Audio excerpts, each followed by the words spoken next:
It's the day before Canada Day, but since the Berries aren't playing here tomorrow, in fact, they'll be in Regina tomorrow afternoon for Canada Day celebrations. Well, they'll play Canada Day baseball tonight here at Next Gen Patch at Cairns Field. Hi, I'm Les Lazaruk.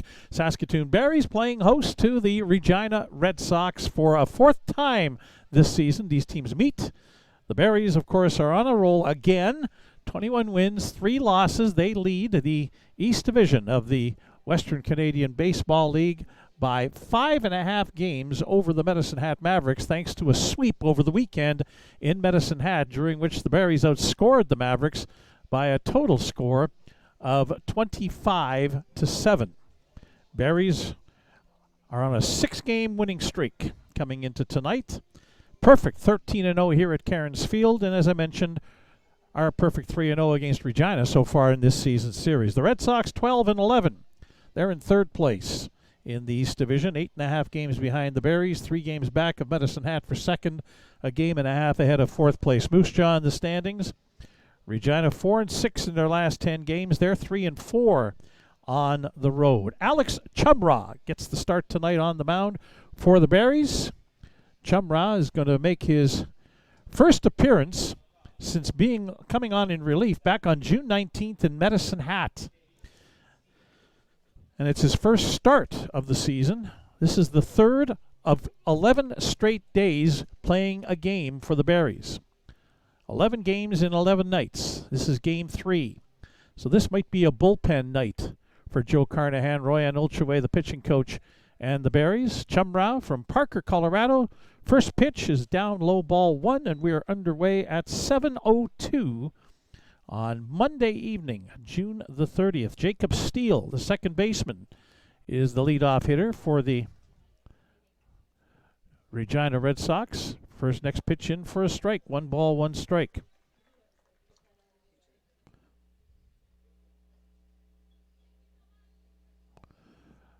Steele making his first appearance this season.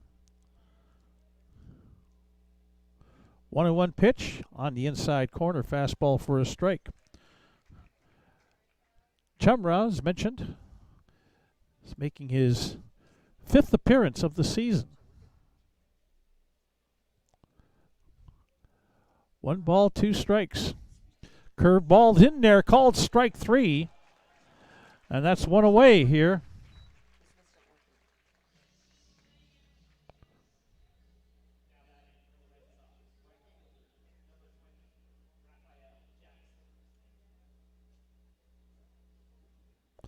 So it'll bring up Raphael Jackson, the right fielder. Jackson hitting .319. First pitch off the glove of Sorensen, back to the screen, ball 1.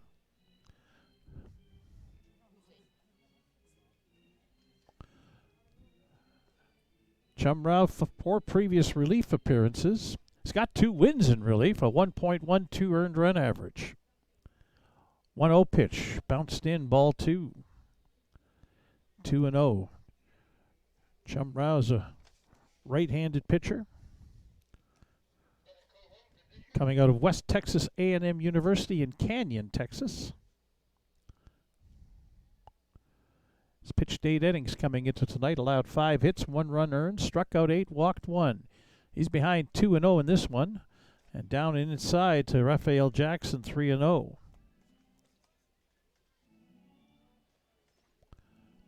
Jackson, a left-handed hitter. 30 hits in 94 at-bats. A home run and 15 runs batted in. 3-0 pitch is inside, ball 4.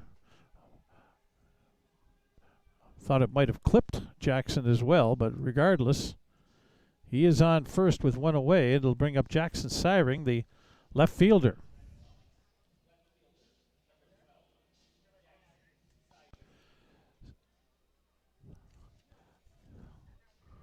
Syring, a right-handed hitter out of Darby, Kansas, coming off his senior year at Louisiana State Shreveport.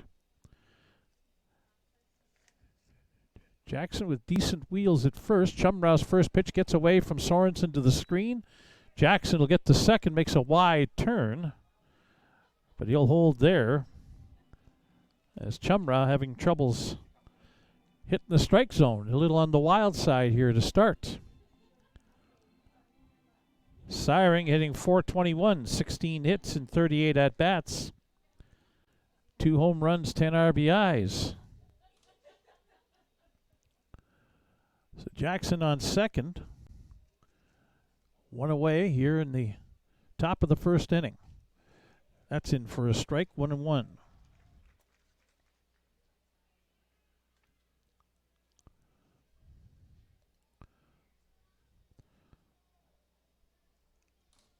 Chumra comes set. Checks the runner at second. Jackson's taking off for third. Pitch down and in. Strike 2 is called on Siring as Jackson steals third without drawing a throw.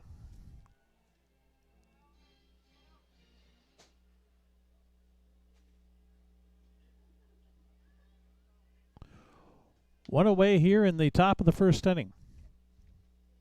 1-2 pitch is just outside, 2-2.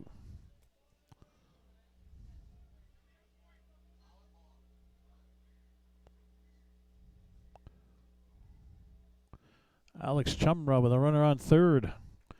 Regina looking to open the scoring here in the top of the first. Siring, that one's just below the knees. Ball 3, full count. Jalen Seward, the first baseman, on deck.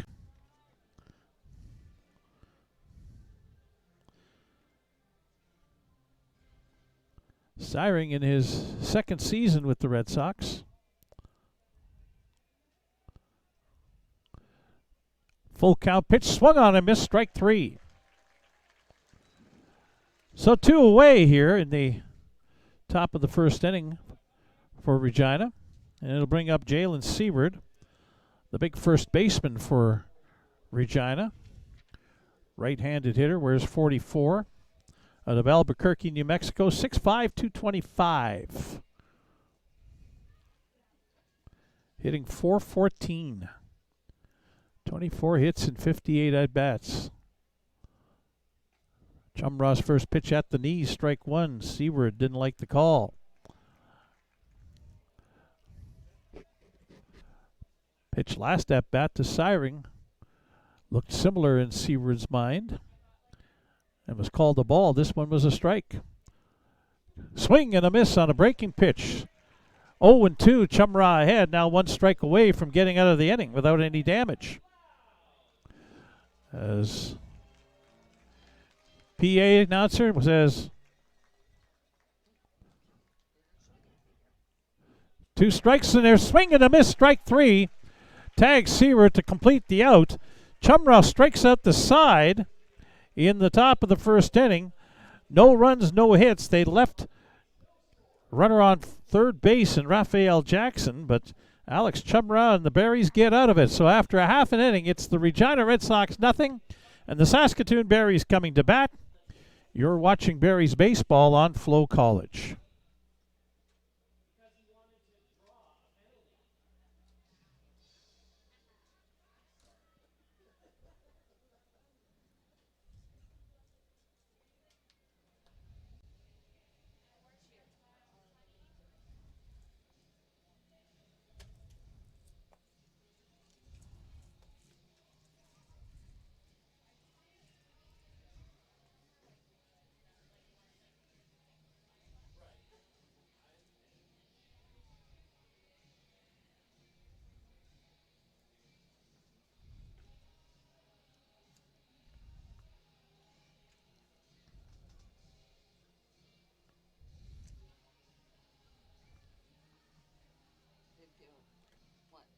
Nothing. Everything's good.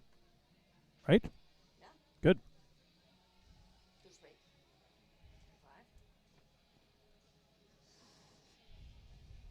5.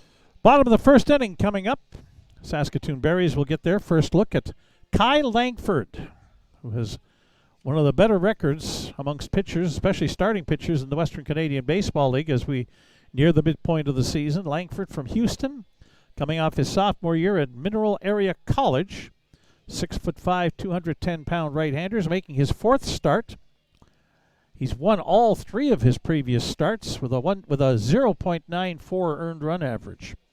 Langford's pitched 19 innings, has allowed just 10 hits, 2 runs both earned, struck out 15 and walked 3. He has a 7-inning complete game victory to his credit. That came in his last outing, which was a week ago Sunday, when he pitched 7 innings at home against Sylvan Lake in an 8-0 win. It was a complete game shutout. Gave up just 3 hits, struck out 4 and walked 2 that game. So Kai Langford, a formidable foe for the Saskatoon Berries. It'll be Carter Beck up to lead things off for the Berries. The Berries showed impressive power over the weekend in Medicine Hat, hit 8 home runs in the 2 games. Beck had 1 of them. He takes a first pitch strike from Langford.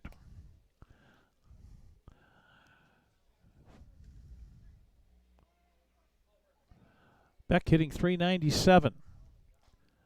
Outside, ball 1, 1-1. 27 hits and 68 at-bats for Beck. 4 home runs and 18 RBI. Langford's 1-1 pitch is fouled up to into the screen. 1 ball and 2 strikes.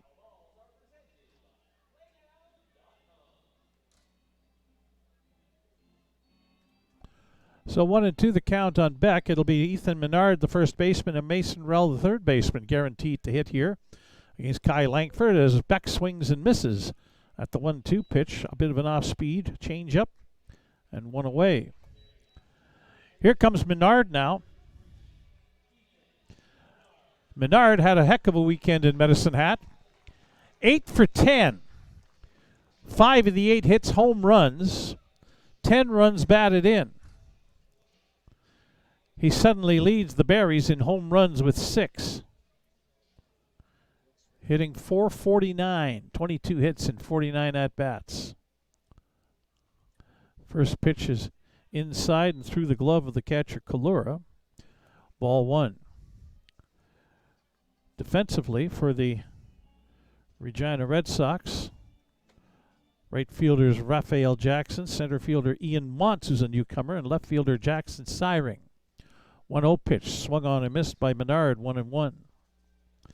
Around the infield at third base for the Red Sox is Riley Bender, Matthew Fox, the shortstop. Jacob Steele is a newcomer at second base.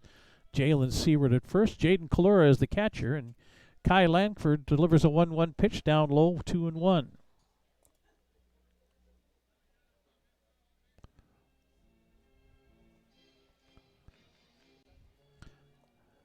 Menard's on a 7-game hitting streak as well. 18 for 35, better than 500. That's up in the strike zone, called strike 2. 2-2 the count.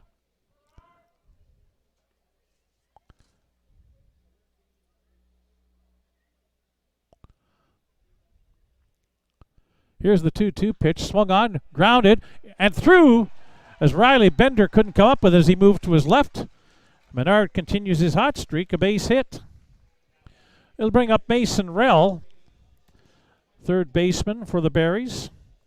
Menard up to an 8-game hitting streak as a result. Rell comes in with a 4-game hitting streak. 9 for 19 for the West Bend, Wisconsin product.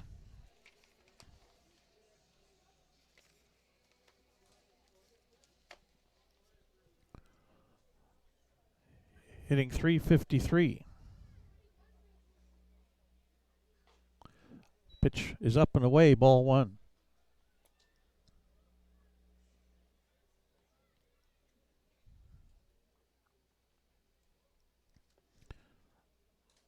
Rell's hitting .353, 24 hits and 68 at-bats.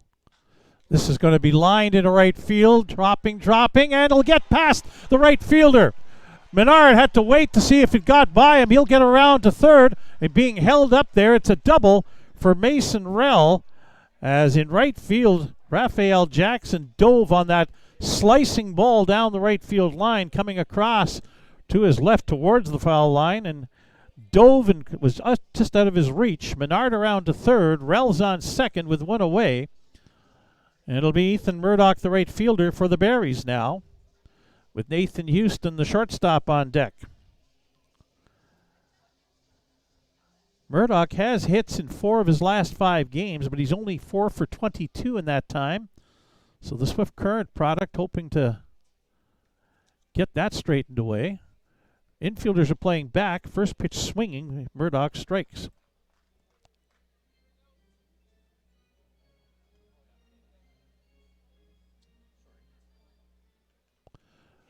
Kai Langford with a bit of a jam now here in the bottom of the first. Second and third, one away. Breaking pitch outside, ball 1.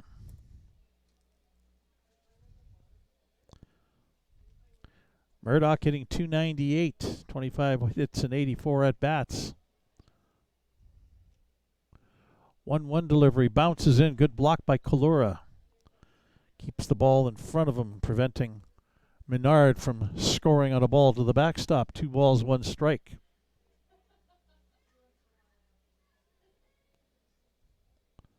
Murdoch has 5 home runs and 22 runs batted in, among the team leaders in RBI.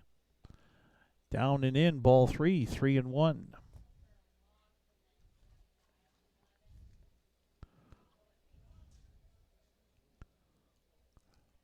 Murdoch has walked 18 times, which is tied for the team lead in that department. It's 3-1 to count on him. He's got a good eye, but takes a pitch for a strike. Full count.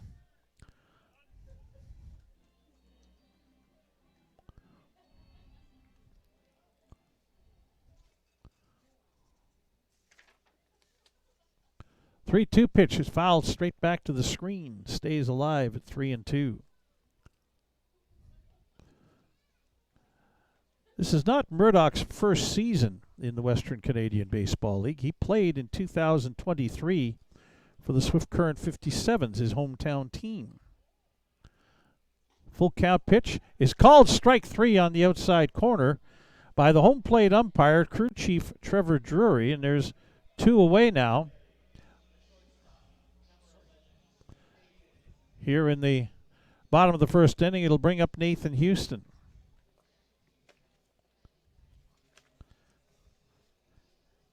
Houston out of Melville. But he went to high school, I should say, at Martin Collegiate in Regina. Swing and a miss, strike 1, and Kalura fakes a throw to third base, has Menard diving back into the bag. 1 strike on Houston, 2 away here in the bottom of the first inning.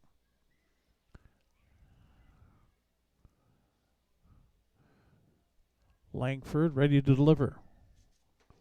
Down and away, ball 1. Houston hitting .348.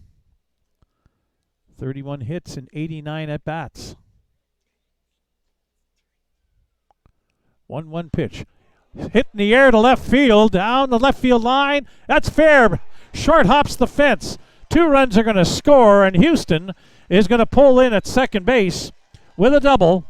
Second one of the inning for the Berries, and the Berries are up 2-0 by virtue of 3 hits in this inning. So Houston on second, give him RBIs number 20 and 21 on the season. And for Nathan Houston, his 3rd double of the year. A.B. Medina now, the second baseman coming up.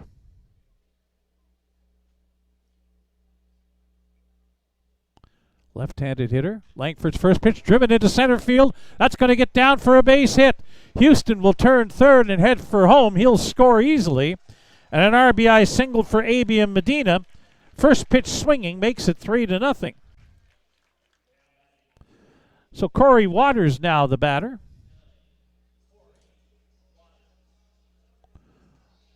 That's 3 runs on 4 hits for the Berries here in the bottom of the first inning against the Regina Red Sox. And Kai Langford, who coming into tonight had only allowed 2 earned runs in 19 innings. He's given up 3 in this inning.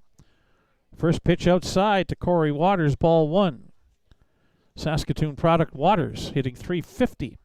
28 hits and 80 at-bats for the designated hitter. On the ground towards the shortstop Fox. He'll underhand to the second baseman going the short way. and that will retire the side, but not before the Berries have a very productive top of the first inning. 3 runs on 4 hits. There were no Regina errors and 1 runner left on base. After 1 inning complete, it's the Saskatoon Berries 3 and the Regina Red Sox no score. You're watching Berries baseball on FloCollege.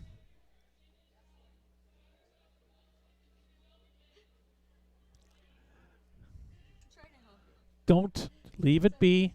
It doesn't have to happen immediately. No.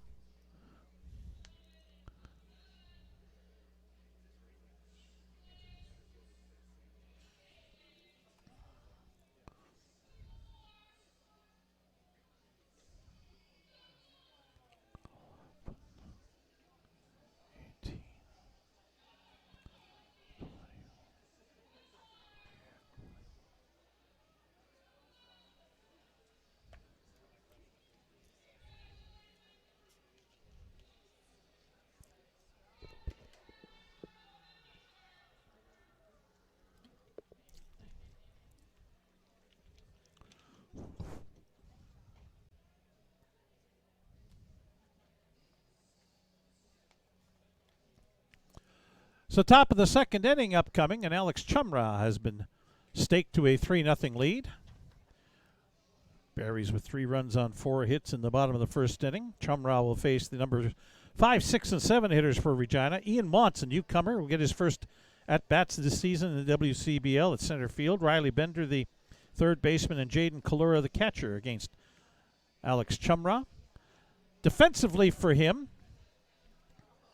from right to left in the outfield, Ethan Murdoch's in right field, Carter Beck in center, and the left fielder is Jalen Freeman. Infield from left to right.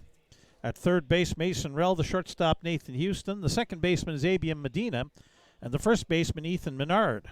Balin Sorensen is the catcher, and Alex Chumra is the starting pitcher. He started once for West Texas A&M this past NCAA season. Only made 4 appearances in college this past winter as a freshman. His first pitch to Ian Montz is outside, ball 1. Montz is a newcomer to this team from Lafayette, Louisiana. On the outside corner, strike 1.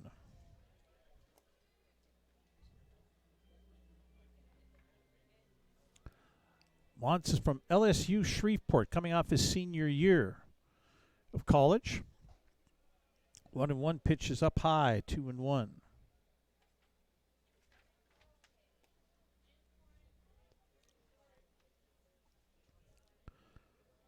Riley Bender on deck.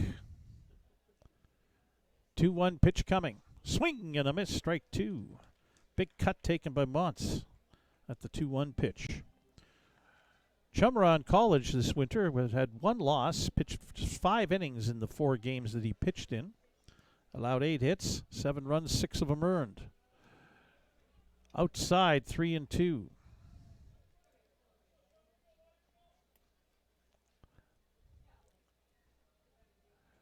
Chumra had 2 strikeouts and 3 walks. 3-2 pitch fouled off, and this will be over top of the Regina dugout and into the third base bleachers. Count stays 3-2 to the leadoff man in the top of the second inning. So his ERA at West Texas was 10.8. Up high, ball 4, a leadoff walk to Ian Montz to start the top of the second inning. It'll bring up Riley Bender, the third baseman, who's hitting .349, 29 hits and 83 at-bats, 2 home runs and 22 runs batted in.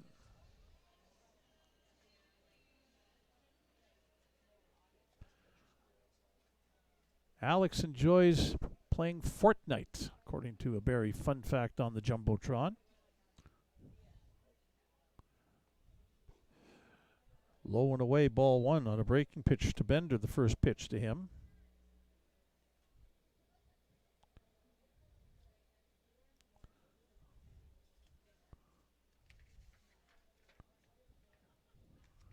Here's the 1-1 or 1-0 pitch. Now it's 1-1. Bender from Kingwood, Texas, coming off his senior year at Mary Hardin Baylor.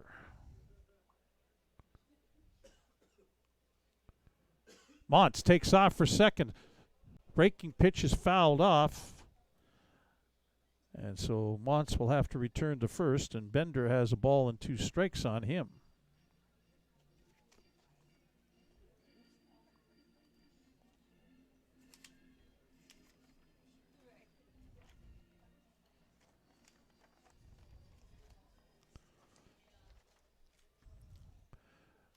Chumrah with a 1-2 count on Riley Bender.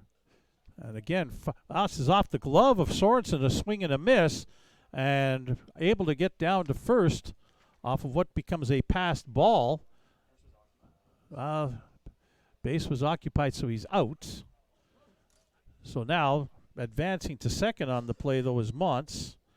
Chumrah, 6 batters, either struck him out or walked him so far. He's got 4 strikeouts, but he's also walked a pair. 1 away here in the top of the second inning. And up comes Jaden Kalura, the catcher. Kalura hitting .282, 22 hits and 78 at-bats. The Regina catcher from Hammond, Louisiana. Chumrah's first pitch is fouled back to the screen, strike 1. Jordan Tucker, the DH, on deck. Kalura coming off his senior year at Nicholls State. Red Sox have a lot of seniors. Guys who are either closing out their baseball careers, heading off to the real world. Now this pitch gets away from Sorensen to the backstop. That's a wild pitch that'll bring Montz over to third. So a couple of wild pitches, a pass ball, a stolen base in the second straight inning. The Red Sox have a runner on third base. 1-1 the count on Kalura, who has a home run and 10 RBI. Would like to get an 11th RBI right now. On the ground to the right side. Menard knocks it down, gets it, throws on to first. Chumrah's covering to get the out, but Montz will score, but now 2 away. Very nice defensive play by Ethan Menard going into to his right in between first and second to flag that ball down.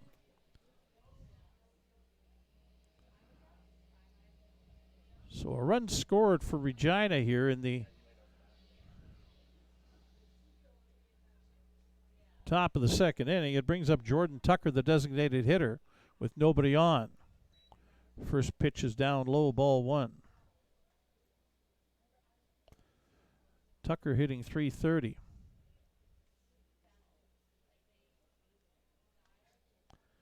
.29 hits and 88 at-bats. He was the leadoff man last week when the Red Sox were here. He takes another pitch down low, 2-0. Shortstop Matthew Fox, the number 9 hitter for Regina in the lineup tonight, is on deck. Chumrah with a 2-0 pitch. Fouled off towards the Regina dugout on the third base side. 2-1.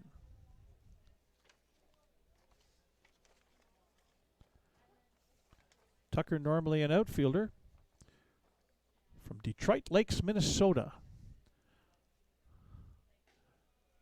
Down at the knees. A strike, 2-2.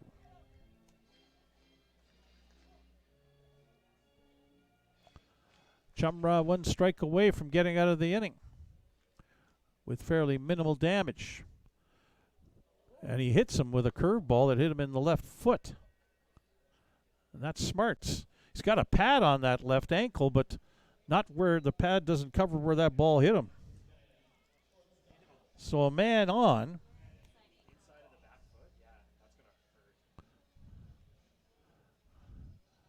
And it's a little sore there for Jordan Tucker.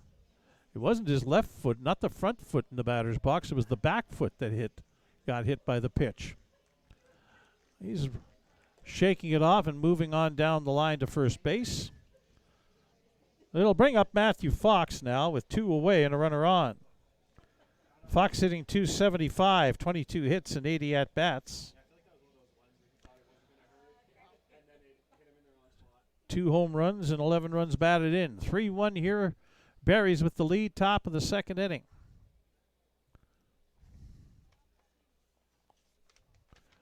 Alex Chumra ready to go. First pitch strike. Fox from Huntington Beach, California, coming off his freshman year at Golden West Community College. 1 strike pitch, curved ball, and this is golfed and hooked foul into the parking lot down the left field side. 2 strikes. Chumra ahead, and again has an opportunity to get out of the inning.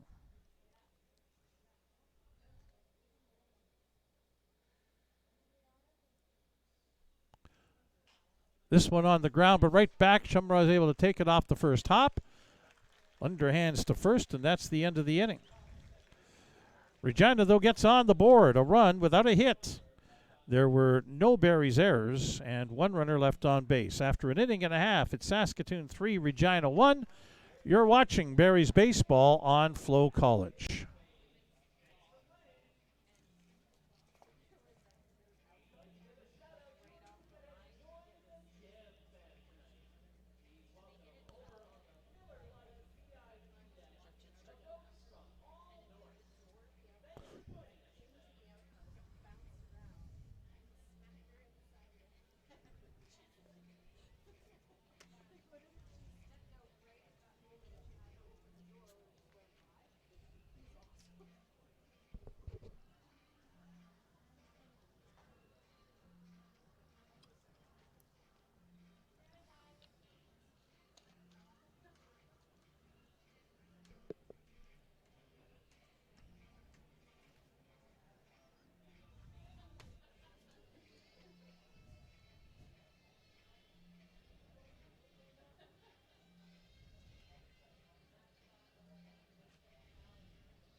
Eight, 9, and 1 hitters for the Saskatoon Berries coming up to face Kai Langford here in the bottom of the second inning. It'll be Balin Sorensen, the catcher. Left fielder Jalen Freeman, and then back to the top of the order for Carter Beck, the center fielder. 3-1 Saskatoon with the lead.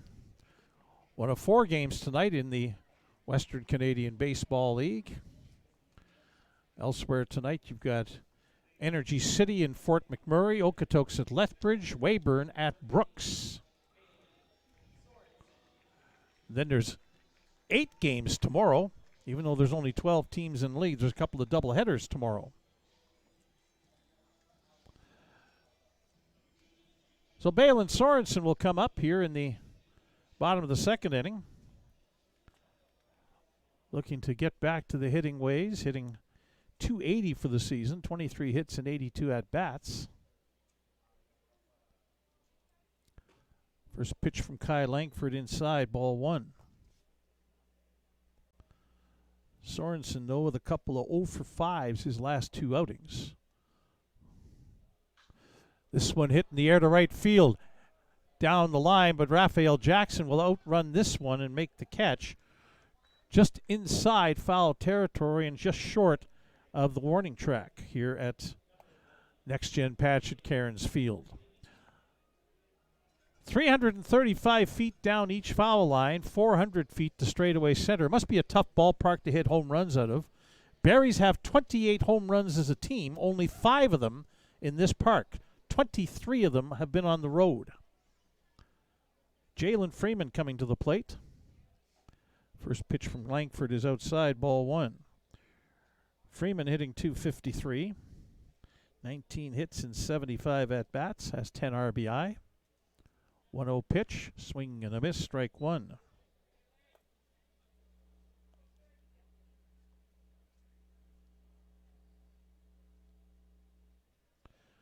Kai Langford with the 1-1 delivery. This one on the ground. Going to be fielded at second by Jacob Steele, the newcomer. He'll throw Freeman out, and we'll have 2 away here quickly.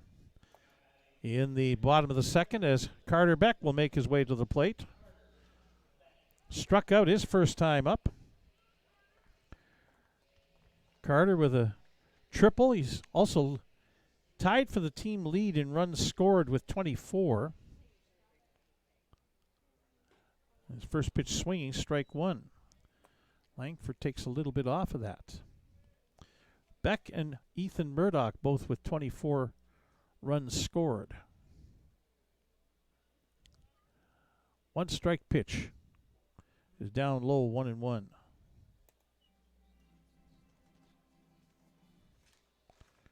Carter Beck at Indiana State this past winter hit .335. He fouls that one back to the screen, 1-3. 1-2, I should say.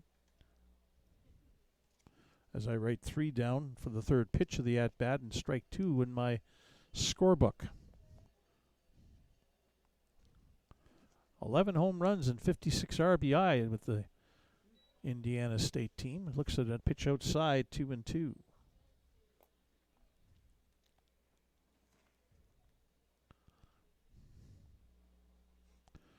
Langford rocks into the delivery, 2-2, and fouled off at the plate.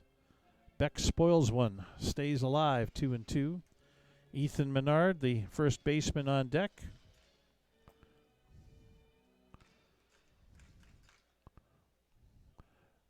Line drive into center field. That'll get down for a base hit. 2-out single for Carter Beck. And now up comes Ethan Menard. And don't be surprised if Beck might take off for second base here early in the count. Hope to get into scoring position for Menard. Beck with 7 steals has not been caught as of yet.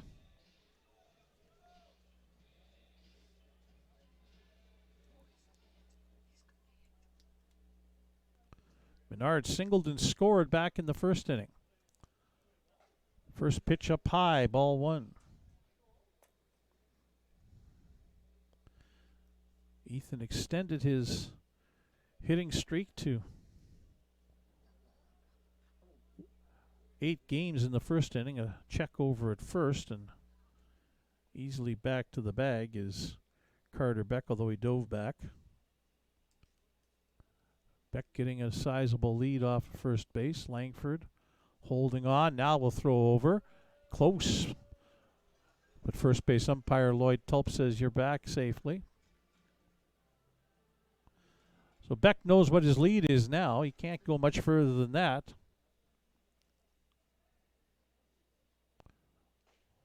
That's on the outside corner, strike 1. A little bit of a delay from home plate umpire Trevor Drury in making that call.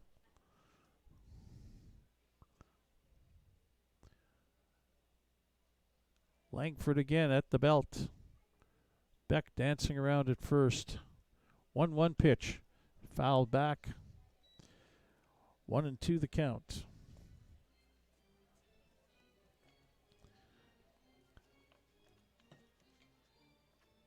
Ethan Menard has 6 home runs and 18 RBI now this season. Beck takes off for second. Pitch up high, the throw down. He'll slide right into the tag. Perfect throw by Jaden Kalura, and Beck is out for the first time caught stealing this season. Menard will lead off the bottom of the third inning, but for the Berries in the bottom of the second, 1 hit, no errors for Regina, and nobody left on base. So after 2 complete, it's Saskatoon 3, Regina 1, as you're watching Berries baseball on FloCollege.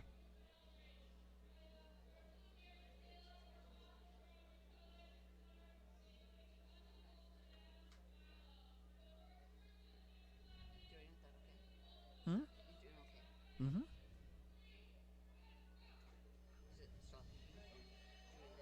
Nope.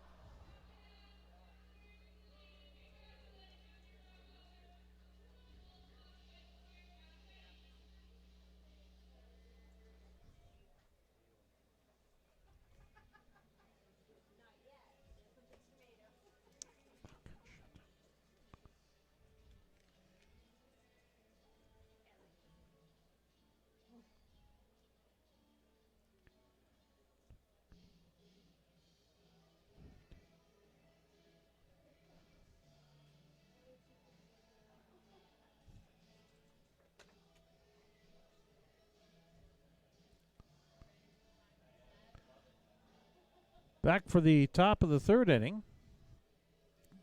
Regina Red Sox trailing by 2 at 3-1. They'll have the top of the order up. Jacob Steele, Raphael Jackson, and Jackson Syring. Steele, the second baseman, new to the team, out of St. Peters, Missouri, coming off a college year at Central Missouri. 6'2", 195-pound second baseman. He's a right-handed hitter. Struck out his first time up against Alex Chumrah, who has 4 strikeouts, 2 walks, and a hit batsman. And unofficially 40 pitches thrown through 2 innings. His first pitch, a breaking ball away, ball 1.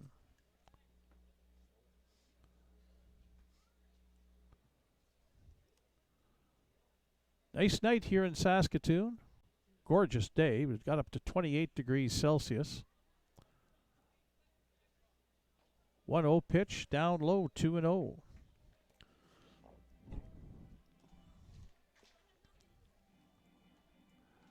Right now it says mainly sunny skies, 26 degrees Celsius. Wind out of the west-northwest gusting to 32 kilometers per hour. The flag's blowing out above the top of the right field scoreboard. There's a 2-0 pitch in there for a strike. 2-1 to Jacob Steele. So balls hit towards right field have the benefit of the wind. Chumrah's 2-1 pitch. Breaking ball inside, 3-1. The umpire's behind home plate, again seeing where the pitch is caught, not where it crossed by home plate, the plane of home plate. Not happy, 3-1. And ball 4 down low. Jacob Steele is on base. So we'll see what Steele has in the way of wheels if he's going to be the leadoff man. You like to think that he's got pretty good speed then and might be a threat to Steele. Red Sox as a team are 7th out of 12 teams in the league with 39 stolen bases. They do have one tonight to make it 40. Raphael Jackson stealing third back in the first inning, and Jackson's the batter. Walked and was stranded on third in the top of the first. Alex Chumrah delivers down low, ball 1.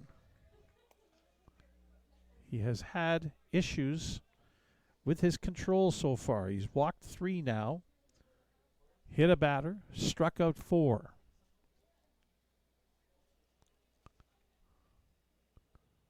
Raphael Jackson waiting at the knees for a strike, 1-1. Jackson Syring, the left fielder, on deck.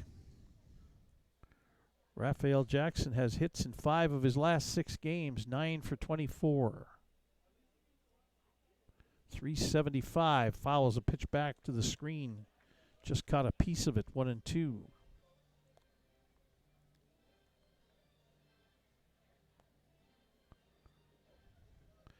Jackson has a home run and 15 runs batted in. Coming into tonight's game, again hitting .319 on the year. Steele with a good lead, and the pitch outside, 2-2.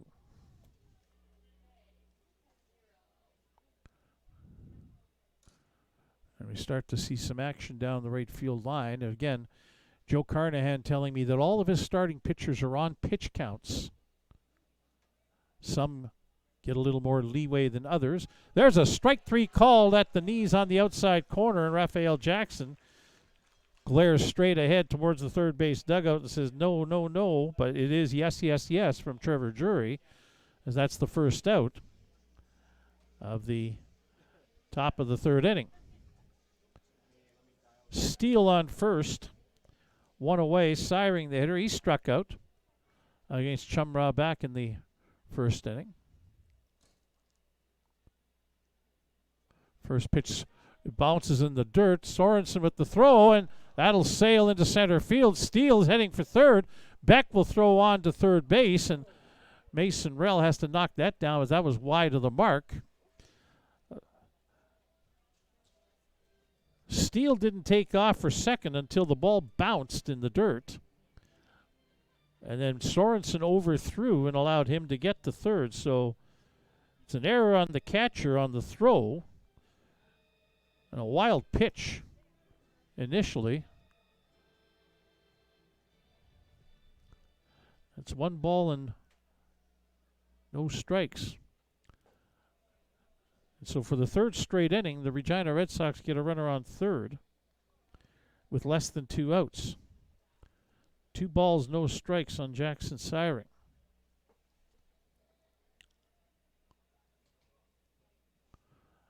Chumrah delivers. This one on the ground up the middle. Houston's bobbles it there. Can't make the play as Steele scores. And we'll see what we're going to call that an error on the shortstop, Nathan Houston. Brings in a run. It's 3-2. 2 errors by the Berries in this inning, allowing that run to score. And now it's Jalen Seward with 1 away. I mentioned Chumrah is likely on a pitch count. Everybody that Joe Carnahan has out there is on a pitch count to start. And Dallin Root is up in the bullpen. Chumrah's first pitch. Seward hits it back up the middle. Houston will take it, touch the bag at second, throw to first in time, double play to end the inning. Houston makes up for the error by starting a 6 unassisted to 3 double play. But a run scored for Regina in the third on no hits. There were 2 Berries errors and no runners left on base. After 2.5 innings, it is the Saskatoon Berries 3 and the Regina Red Sox 2 as you're watching Berries baseball on FloCollege.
Bottom of the third inning coming up here at Next Gen Patch at Cairns Field. Saskatoon Berries with a 3-2 lead on the Regina Red Sox.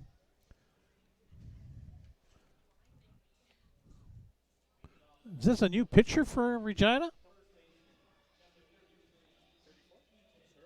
50-54.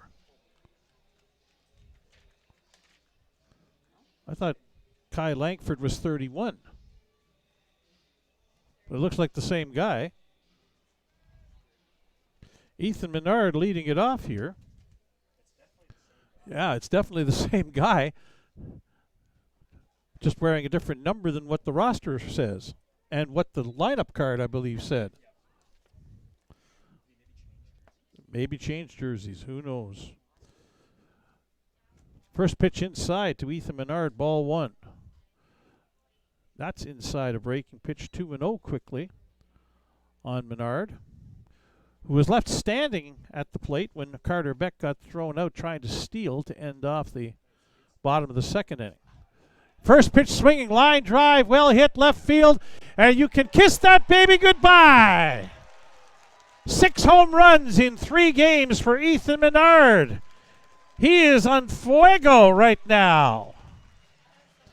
4-2 Saskatoon with the lead on the 7th home run of the season by Ethan Menard and his 6th in the last 3 games.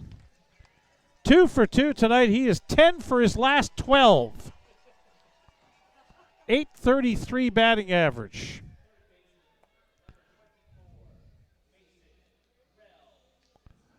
So Mason Rell comes to the plate as Menard gets the fans charged up here at Next Gen Patch at Cairns Field. Now Langford throws the first pitch. Time had been called. The umpire is waving away, and Langford didn't see. And now the ball gets away into right field, but play will continue here as Kai Langford, different number on the back of his jersey and all. First pitch upstairs, ball one, up and in on Mason Rell.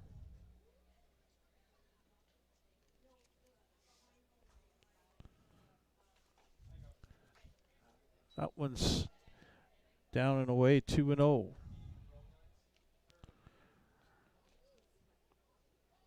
Rell played 30 games at Indiana State as a third baseman.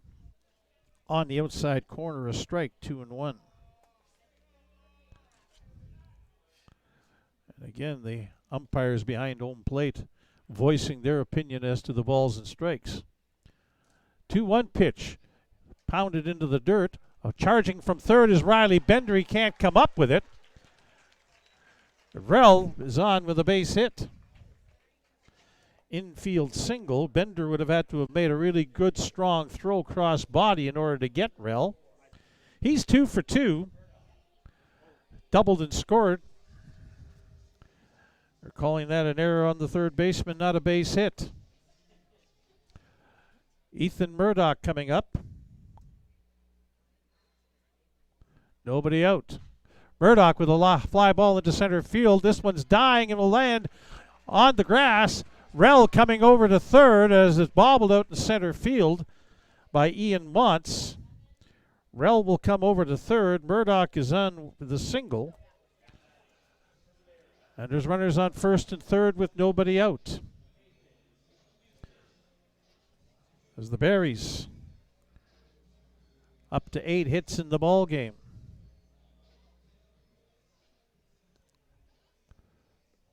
No action down the left field line in the Regina bullpen. Rai Pathakos has probably got a lot of leash for Kai Langford with the record he had coming into tonight. Nathan Houston, the batter. Langford's first pitch is fouled off, strike one.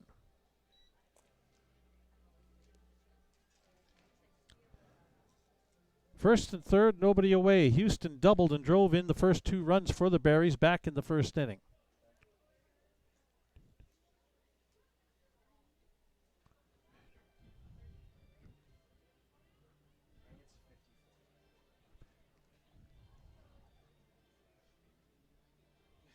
Langford trying to get together with catcher Jaden Kalura on their signals.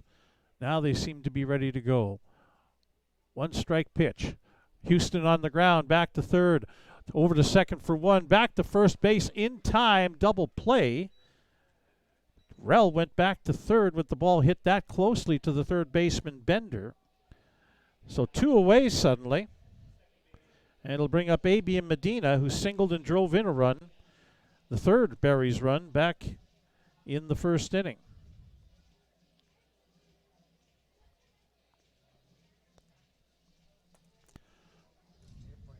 Okay.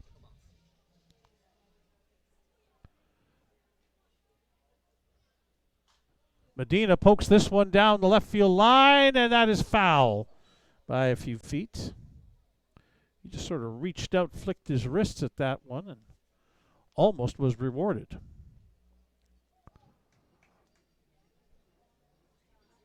Runner on third with 2 away here for the Berries in the bottom of the third inning.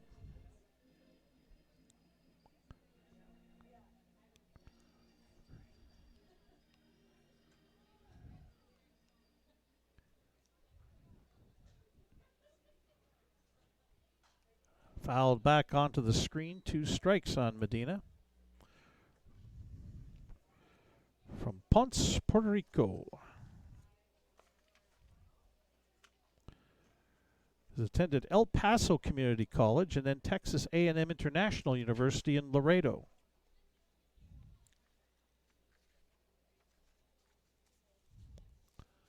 Two-strike pitch coming from Langford. Lined into center field, a base hit. In to score is Rell to make it 5-2 as Medina's 2 for 2 with a couple of runs batted in.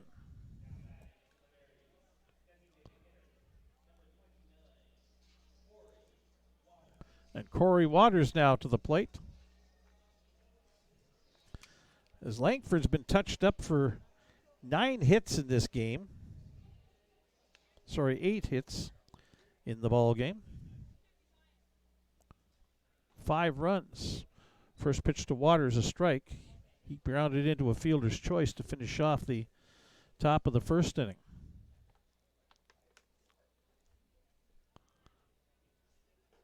Up and into Waters, 1-1. Corey Waters in his second season with the Saskatoon Berries, looking to get it back to safe hitting. 0 for his last 9. High in the zone for a strike. 1-2 the count.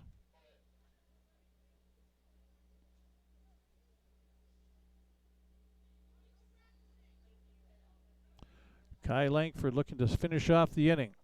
Down low, breaking pitch, 2-2.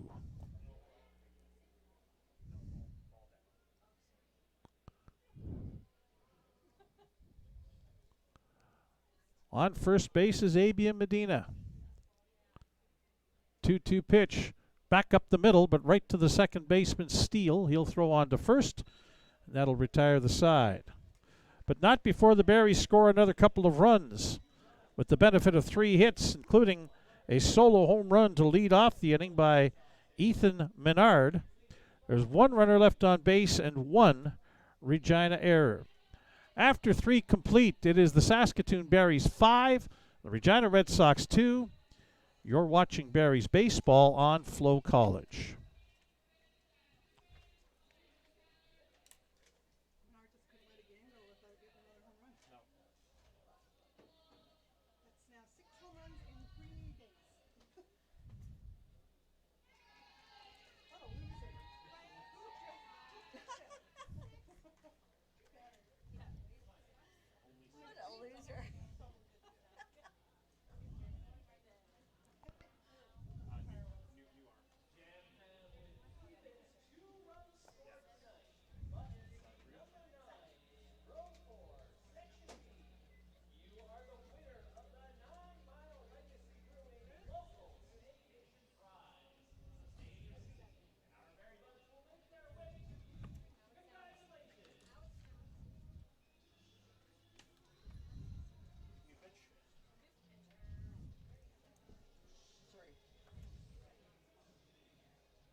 Top of the 4th inning coming up. We'll tell you about a pitching change here for the Saskatoon Berries in a moment, but your unofficial line score through 3 innings of play for the Saskatoon Berries: 5 runs on 8 hits. They've committed 2 errors. They've left 2 runners on base. For Regina, 2 runs, no hits. They've committed 1 error, and they've left 2 runners on base. Dallin Rood will come on to pitch for the Berries in place of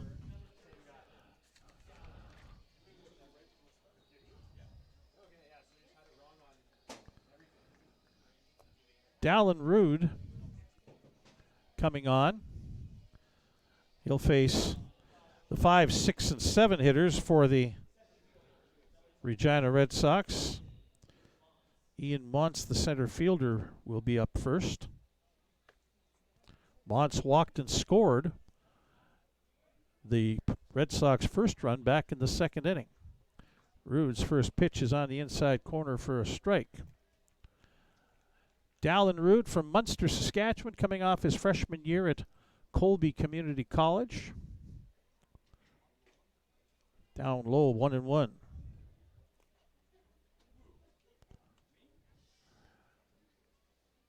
Rood making his 7th appearance, all out of the bullpen as he fires in a strike. 1 ball and 2 strikes.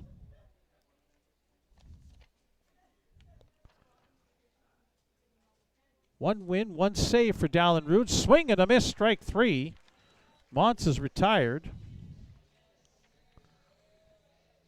5 strikeouts for Alex Chumrah in his 3 innings of work. 3 walks. one-hit batsman. He allowed 2 runs. One of them is unearned. Riley Bender struck out against Chumraw back in the second inning and swings and misses at the first pitch from Rude. Dallin Rude in 8 1/3 innings has allowed 8 hits, 1 run earned. Struck out 8 and walked 1 as that pitch fouled back to the screen, strike 2. So Rude has a 1.08 earned run average so far this season.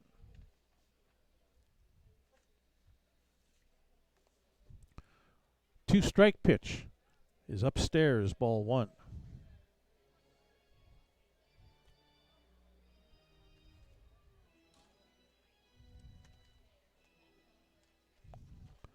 One and 2 the count on Riley Bender. He'll put this one up in the air, foul territory, and that'll go over top of the screen and into the first base bleachers. The count remains a ball and 2 strikes.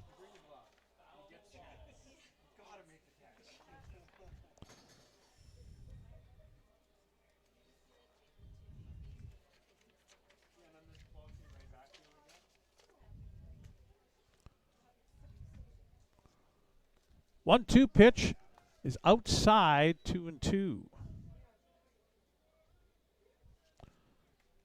That one looked pretty good.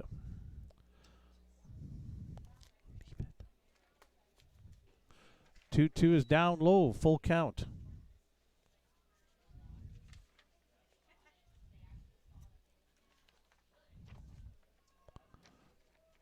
Three-two pitch is inside, ball 4.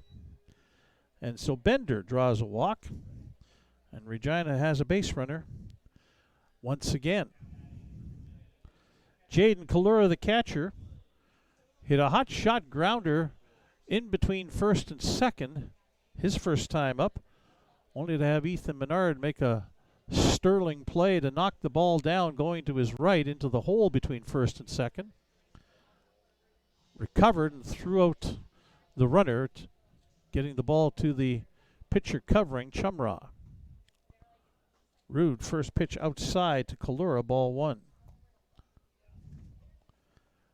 Dallin Rude, as I mentioned, attended Colby Community College in Colby, Kansas. There's a strike, 1-1.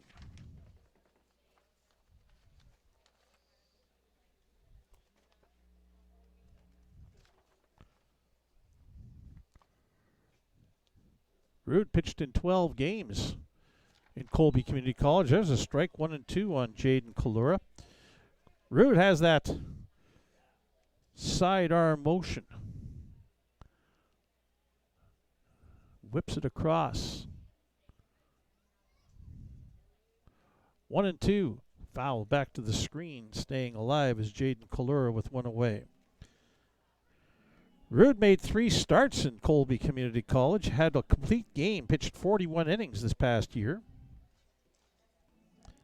A 6.80 earned run average, but a 4-1 record.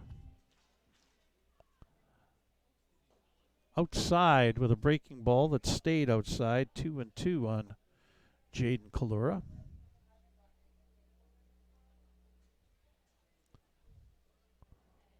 One away.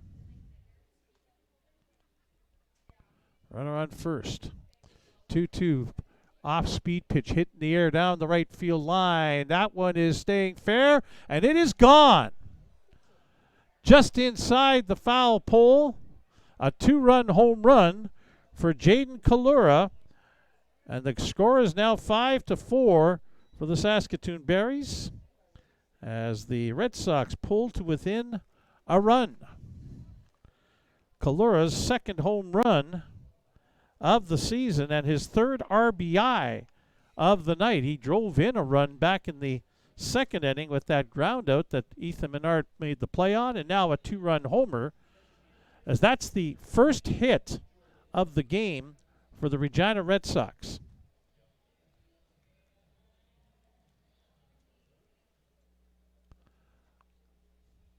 First pitch from Dallin Rude now to Jordan Tucker is outside, ball 1. Tucker hit by a pitch in the second inning. 1 away here in the Top of the fourth, fouled off by Tucker. 1 ball, 1 strike. Jordan Tucker coming into the game on a 6-game hitting streak, hitting .360 in that time, 9 for 25.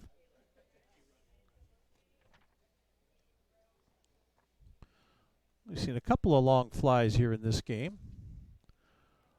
One by Ethan Menard of the Berries, now one by Jaden Kalura. One hopper back to the mound. Rude fields it and throws on to first in plenty of time to retire Tucker, who had stumbled coming out of the batter's box. 2 away. Matthew Fox did a similar type of thing in his lone at-bat back in the 2nd inning. Bounced back to the pitcher, but it was Chumraw back then. Now it's Dallin Rude. 5-4 Berries, top of the 4th. Breaking pitch in for a strike to Matthew Fox. Top of the order for Regina coming up.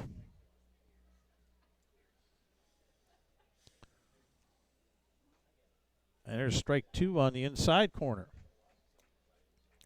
So Rude a pitch away from getting out of the inning.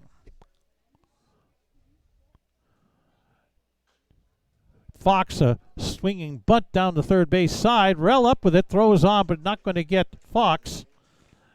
That's a base hit, an infield hit for Matthew Fox, and the inning stays alive here for the Regina Red Sox.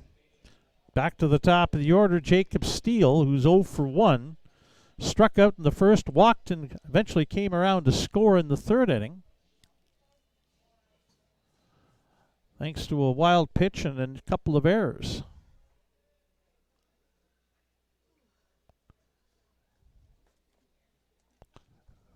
Fouled up and over the screen behind home plate for a strike.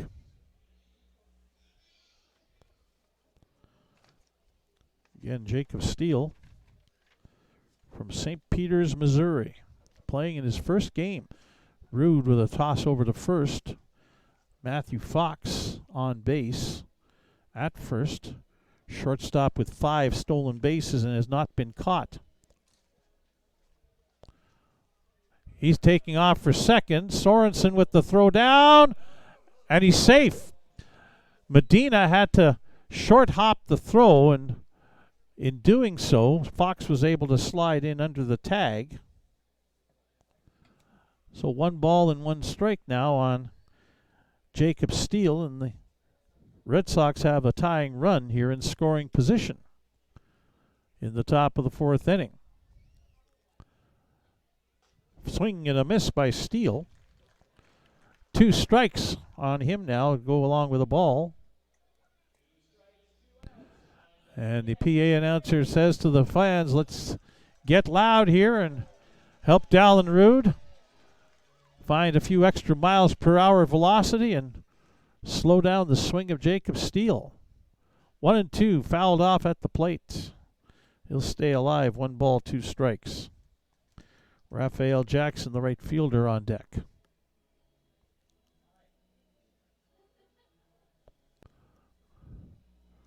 Fox on second. 2 away for Regina in the top of the 4th. They have 2 runs in thanks to the 2-run home run from Jaden Kalura.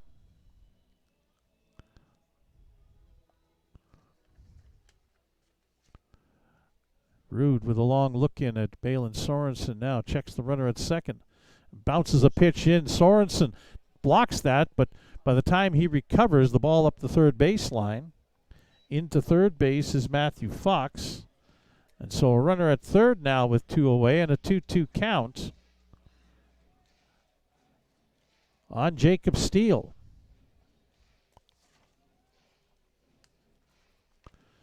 Jackson Hodgson, backup catcher for the Berries, got his gear and he's heading down the right field line. As this one's hit on the ground, 2-3 hopper, bobbled at second by Medina, and he can't pick it up to make the play.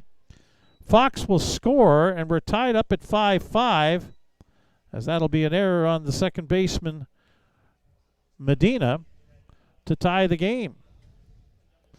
3rd error of the evening for the Saskatoon Berries already.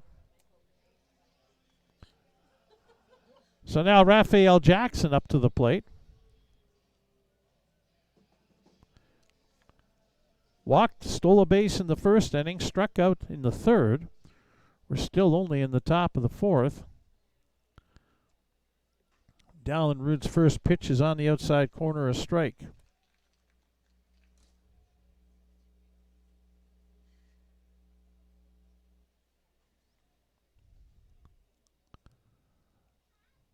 Swing and a miss on an off-speed pitch. 0-2 the count.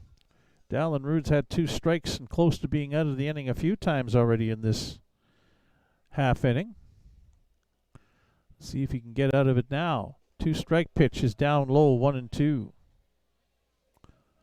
Just low in the eyes of home plate umpire Trevor Drury.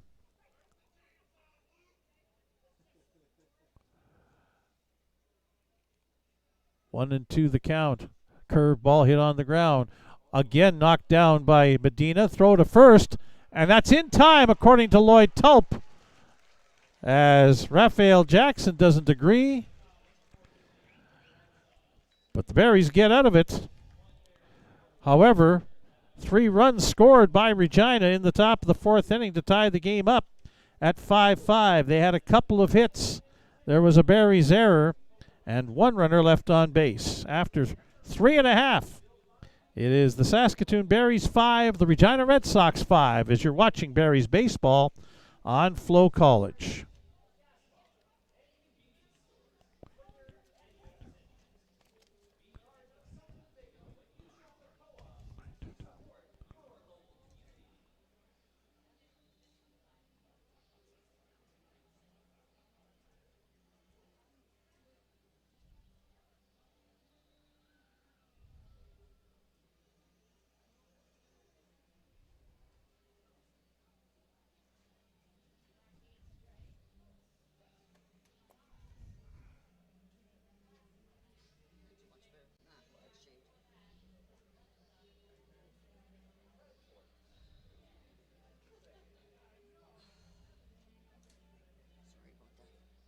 It's okay.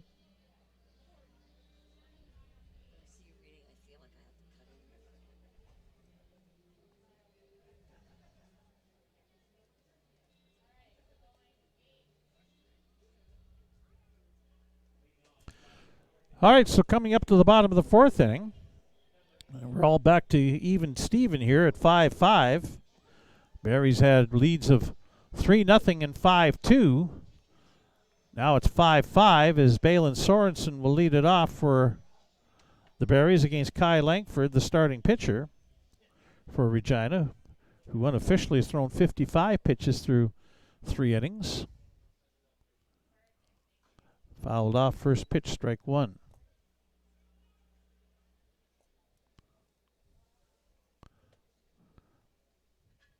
Sorensen flew out to right field his first time up.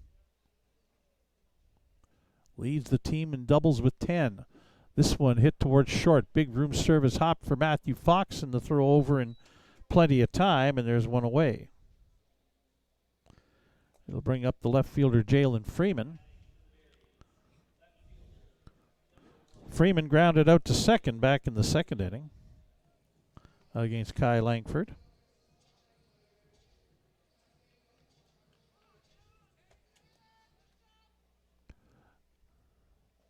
First pitch is down at the knees, strike 1.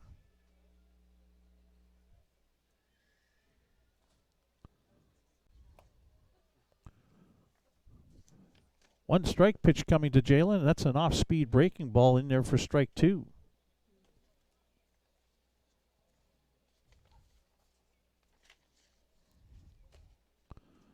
Swing and a miss, strike 3, and that's a 3-pitch strikeout. Third strikeout of the night for Kai Langford.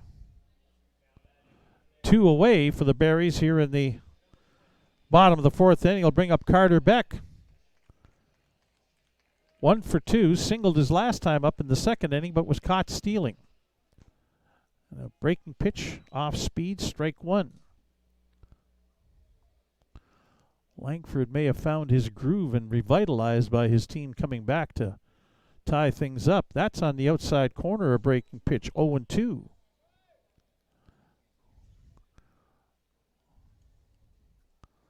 Langford's thrown 7 strikes in 7 pitches so far in this half inning. This one hit towards short. Fox up with it, has to get it over to first in time, and does. And that's a 3 up, 3 down, bottom of the 4th inning. First time in this ball game that we've had a 3 up, 3 down inning. And it's the Saskatoon Berries who aren't able to get anything going, as we're played 4 complete. Saskatoon 5, Regina 5. You're watching Berries baseball on FloCollege.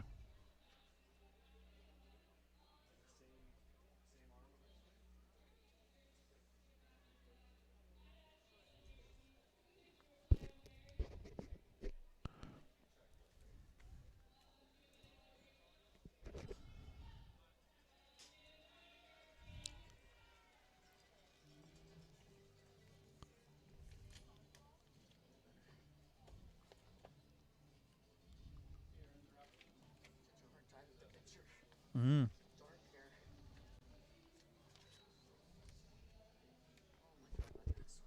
Yeah.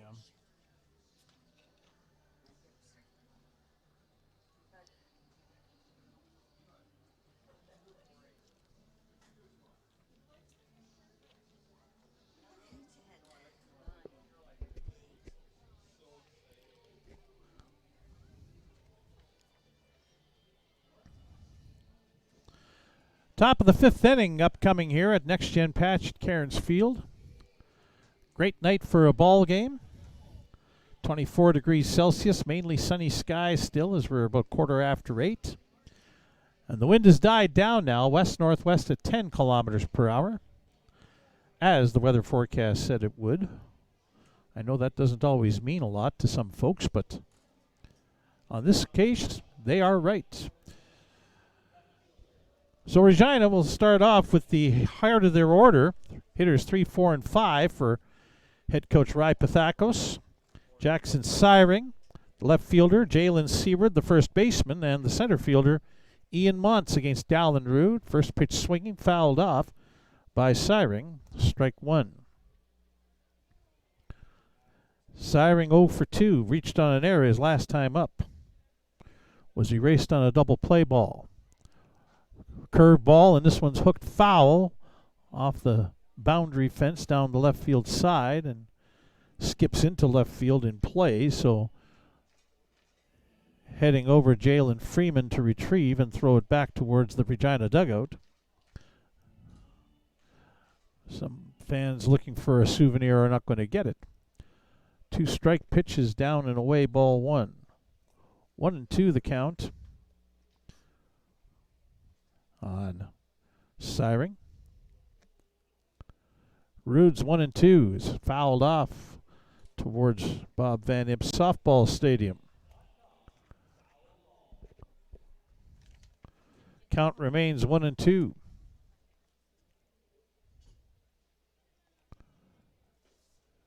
And that one is just down low, 2-2. Jackson Syring takes the helmet off and goes for a walk. Back in the batter's box, the right-hand side against Dallin Rood, who pitches from the full delivery. Meanwhile, action down the right field line in the Berries bullpen. That's Michael Saul warming up. This is a shallow fly ball into center field. Beck coming on, can't get there.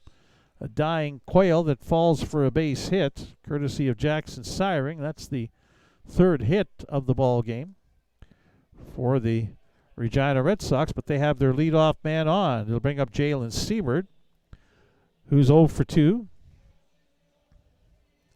Struck out in the first, bounced into a double play in the 3rd inning. Comes into the game on a 3-game hitting streak.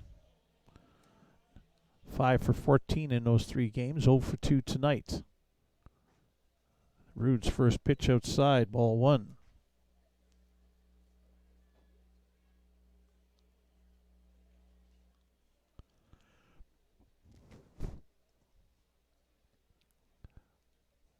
One 0 pitch hit fouled up the 3rd baseline. It was actually off his foot in the batter's box, so called foul immediately. 1-1 the count. Center fielder Ian Montz on deck. 3rd baseman Riley Bender hoping to get an at-bat. Now a sidearm throw over to first by Rude. Trying to catch Syring unawares, but didn't work. 1-1 the count. Nobody out here in the top of the 5th inning for the Regina Red Sox. Big long lead at first. Pitch outside to Seward, and it's 2-1. Jackson Syring is liable to go. He does have 9 stolen bases this year. Rude not really paying all that much attention to him. Seward fouls it off, and that's over top of the first base bleachers. Out of play, 2-2 the count.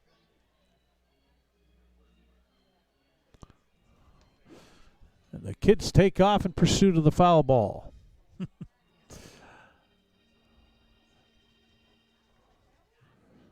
2-2 pitch. Swing and a miss, strike 3 on an off-speed breaking ball. Second strikeout of the outing for Dallin Rude. 1 away here in the top of the 5th. It'll bring up Ian Montz. Walked and scored in the 2nd inning. Struck out in the 4th, had Montz in his first game with the Red Sox.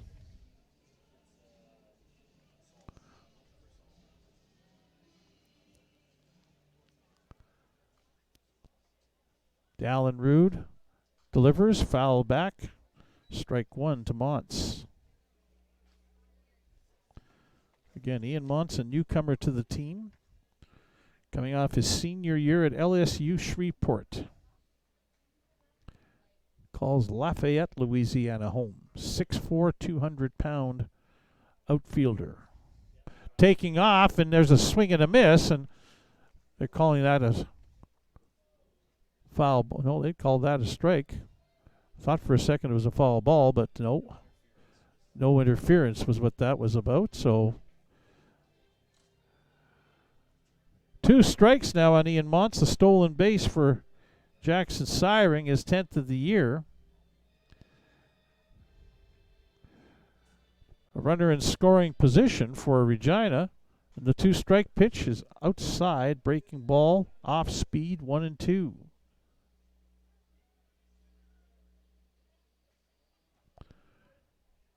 Regina looking to take their first lead of the night. 1-2 pitch. This is flared off of the handle and foul down the third base side. Count remains 1-2.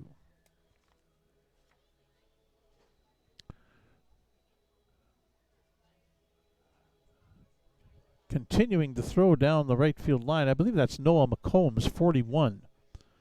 That's throwing for the Berries. Rude's 1-2 pitch is outside, 2-2. Threw that off-speed breaking ball again. Didn't get the call from home plate umpire Trevor Drury. 2-2 pitch upcoming.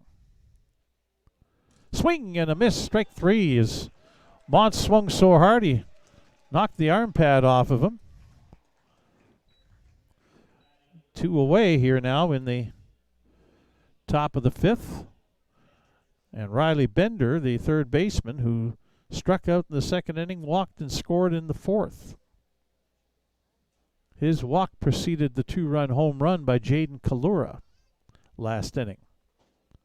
Kalura on deck. First pitch up high to Bender, ball 1.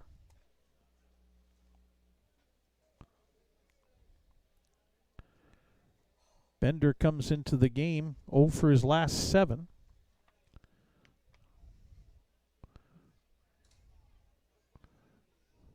Swing and a miss, strike 1.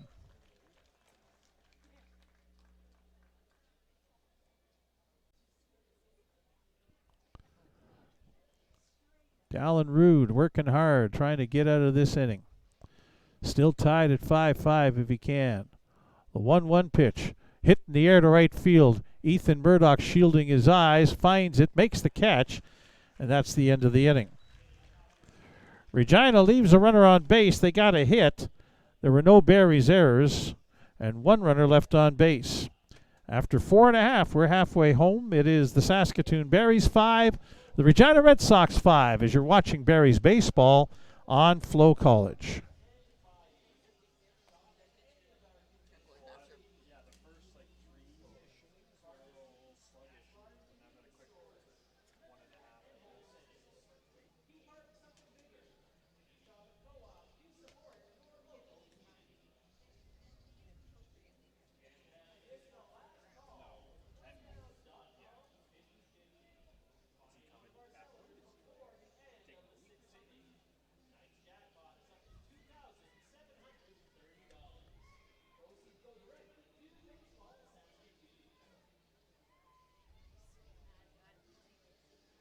Here he comes.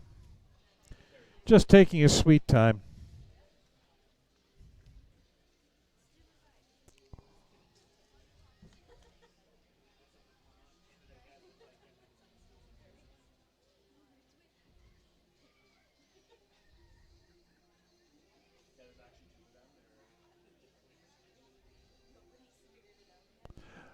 So Kai Langford back out for the bottom of the 5th inning, pitching for the Regina Red Sox. 5-5 tie between the Saskatoon Berries and the Red Sox.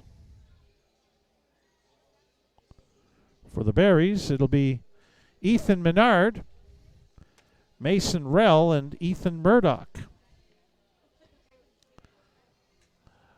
Menard, 2 for 2 against Langford, including a home run to lead off the 3rd inning. His last time up, he scored 2 runs.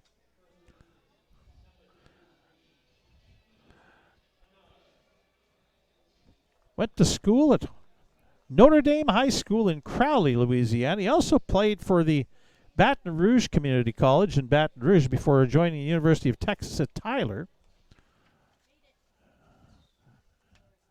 First pitch down low, ball 1 to Menard.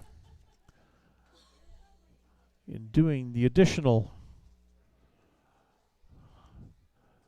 research on players, that one's a curveball down low, 2-0. Found out Ethan's also done some pitching. Although I think it's in those situations where his team was losing badly, a decision to save arms as he takes a strike, 2-1. But in both 2022 and 23, he saw some action as a pitcher for the Baton Rouge Community College team. Up and in, ball 3, 3-1. 2 appearances in 22, 3 innings pitched, 12.00 earned run average. He pitched an inning in 2023 in 1 appearance, and was the losing pitcher, an 18.00 earned run average. So the idea that he was in there in a sort of a garbage situation or a non-important situation, thrown right out the window with that. Here's a line drive into left field, and that's over the head and off the wall. Taken by the left fielder, Siring. He'll get the ball back into second. Close play, but Menard is in safely. Red Sox thought they might have had him. Siring with a strong throw on that on off the wall, but Menard was digging for 2 and is ruled safe by the base umpire Lloyd Tulp. That was a rope off the bat of Menard over top of the head of the left fielder Siring. So the leadoff man's on second. It'll bring up Mason Rell as catcher Jaden Kalura out to talk with the pitcher Kai Langford. Meanwhile, players talking things over at second base. Matthew Fox, shortstop, engaged in conversation with Ethan Menard.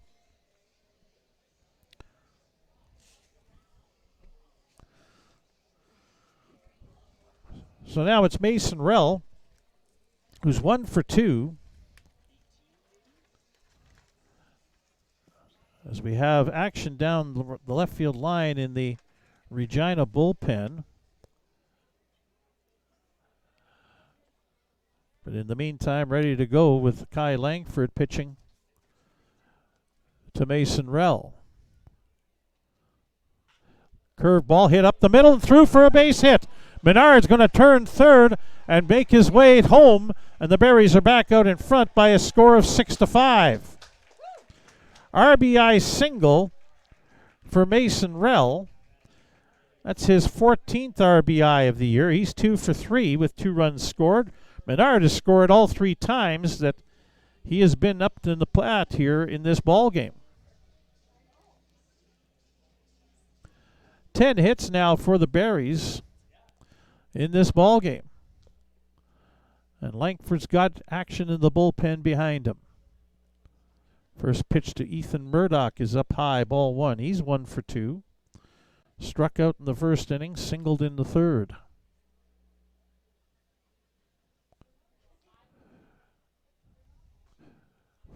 Breaking pitch on the corner for a strike, 1-1.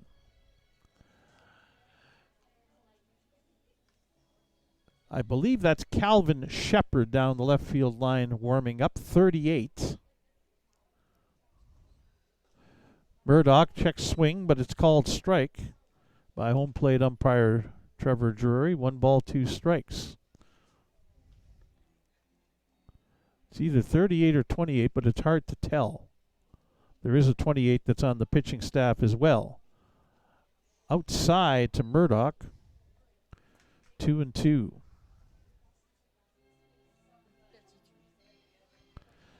28 is Xander Udi Singer. Swing and a miss, strike 3. Murdoch retired on strikes. 4th strikeout of the evening for Kai Langford. 1 away here in the bottom of the 5th inning. Nathan Houston, the shortstop, coming up. Doubled, drove in 2 runs and scored in the first inning. Grounded into a double play back in the 3rd. Mason Rell at first, pitched down and away to Houston, 1-0.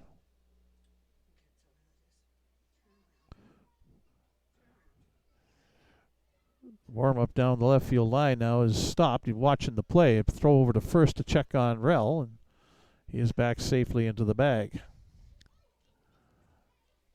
Mason Rell has 4 stolen bases so far this year without being caught. Check swing Houston. It's called strike. 1-1. Pretty sure based on zooming in with a camera on the phone that it's 38 Calvin Shepard warming up down the left field line for Regina. Curve ball hit in the air, and this one is hooking foul down the left field line over top of the Regina bullpen area. So 1-2 on Houston. Melville product, who is going to go to Louisiana Tech University in Ruston, Louisiana this coming winter. But he spent 2 years now at Arizona Western College.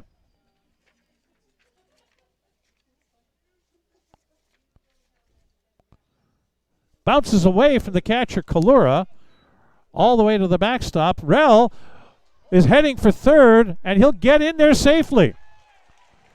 Kalura couldn't get to the ball very quickly. I think he lost sight of where it was. A 2-2 count now and a runner on third base for the Berries. As Rell, with good heads-up hustle on that wild pitch, able to take 2 bases. So now Houston with a chance to drive in a 3rd run in the game. Up high, a full count. Mentioned Houston also has gone to Arizona Western College. That's located in Yuma, Arizona. Infield in with a 3-2 count and 1 out. Line drive center field. That will get down. That's a 3rd RBI in the ball game for Nathan Houston as Mason Rell scores, and it's 7-5. And when do the Regina Red Sox consider making a pitching change here?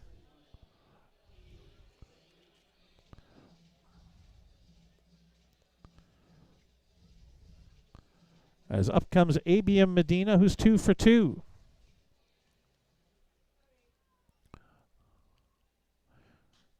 First pitch swinging, hit in the air to center. Backing up a few steps. And making the catch, Houston was halfway between first and second. He'll retreat to first as Medina flies out to second base or into center field. Caught there by newcomer Ian Montz, and there's 2 away. So Corey Waters now up. A couple of ground outs for him in the ball game. Bottom of the 5th inning, 7-5, Saskatoon with the lead. Taking off is Houston. Line drive, right field, base hit. Houston will turn second and get easily into third on that hit and run.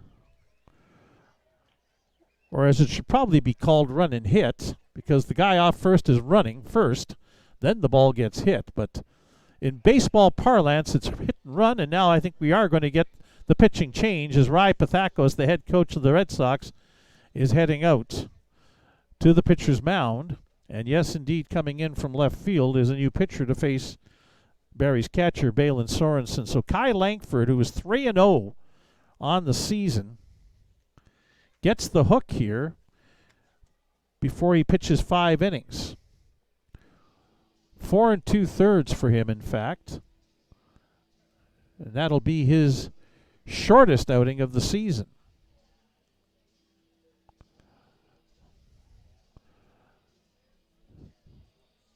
So into the ball game to pitch will be Calvin Shepard.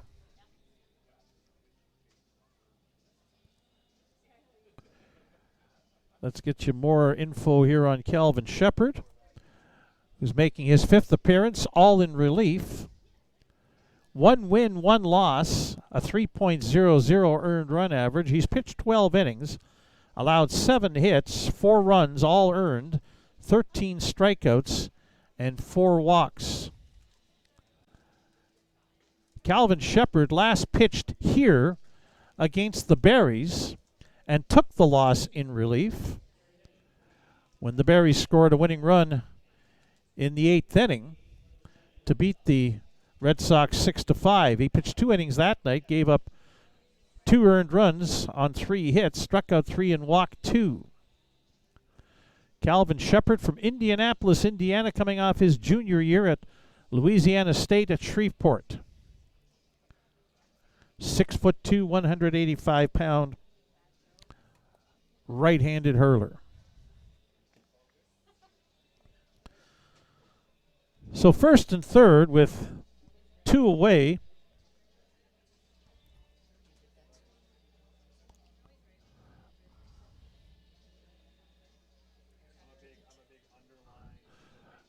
And so Sorensen coming in.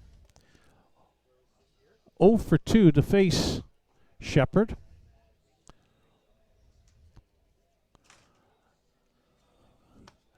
But a duck on the pond there, and we're likely going to get a pitching change from the Berries next half inning as well, as Dallin Rood has thrown 52 pitches in 2 innings worth of relief.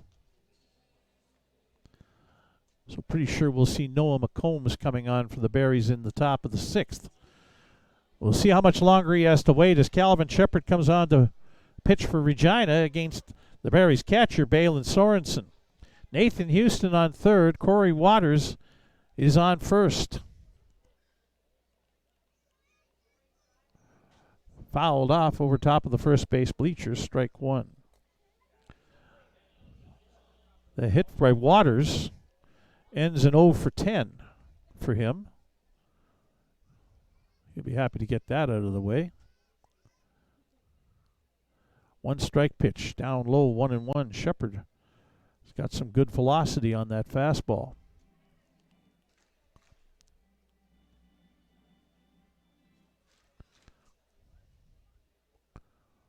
1-1 pitch, swing and a miss.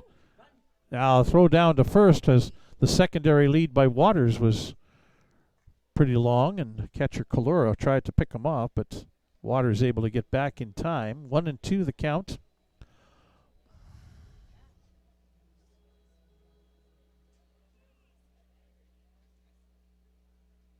One-two pitch up high, 2-2.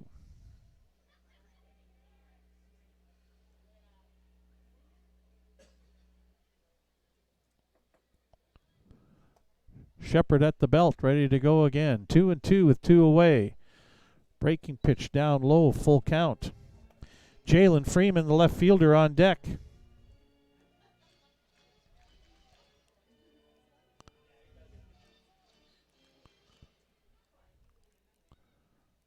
Waters takes off. Sorensen on the ground. That gets through, a base hit.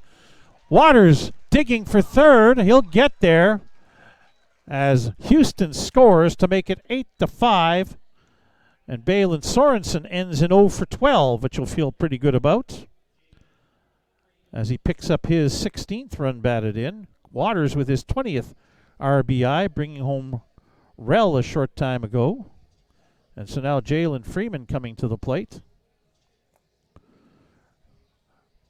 Runners on first and third again with 2 away. Freeman 0 for 2.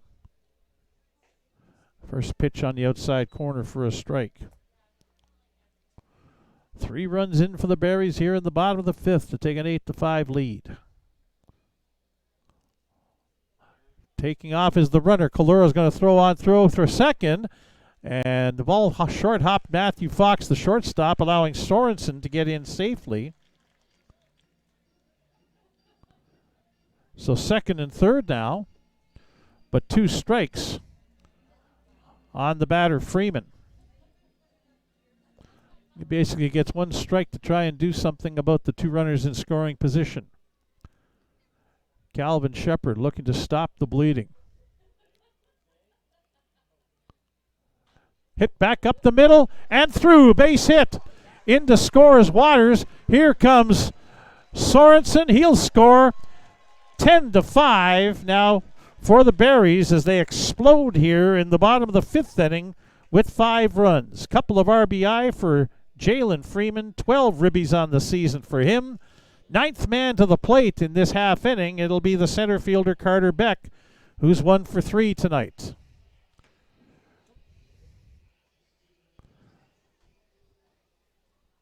Freeman on first with speed. He's got 8 stolen bases. Beck, first pitch swinging, fouls it off into the parking lot down the left field side. Strike 1.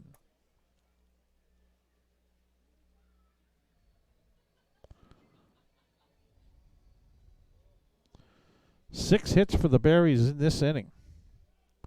Freeman going. Beck fouls it. Look out in the party patio. That's got folks ducking. That had some hot sauce coming in. Beck down 0-2 on the count, as Freeman took off for second. Beck just has to straighten that out now. Shepard, 2 strikes. Freeman takes off again. Outside, the throw down. Fox has got him dead to rights. That's the end of the inning. 3 outs for Saskatoon. Beck will lead off things in the bottom of the 6th inning, but a big inning for the Berries. They score 5 runs on 6 hits. There were no Regina errors and nobody left on base. After 5 complete, it's the Saskatoon Berries 10 and the Regina Red Sox 5, as you're watching Berries baseball on FloCollege.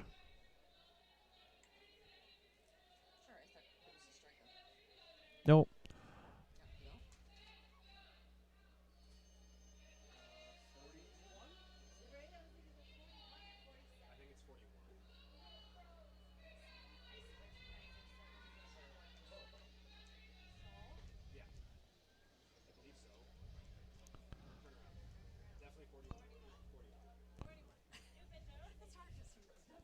Well, no, the way those numbers are, that's the problem.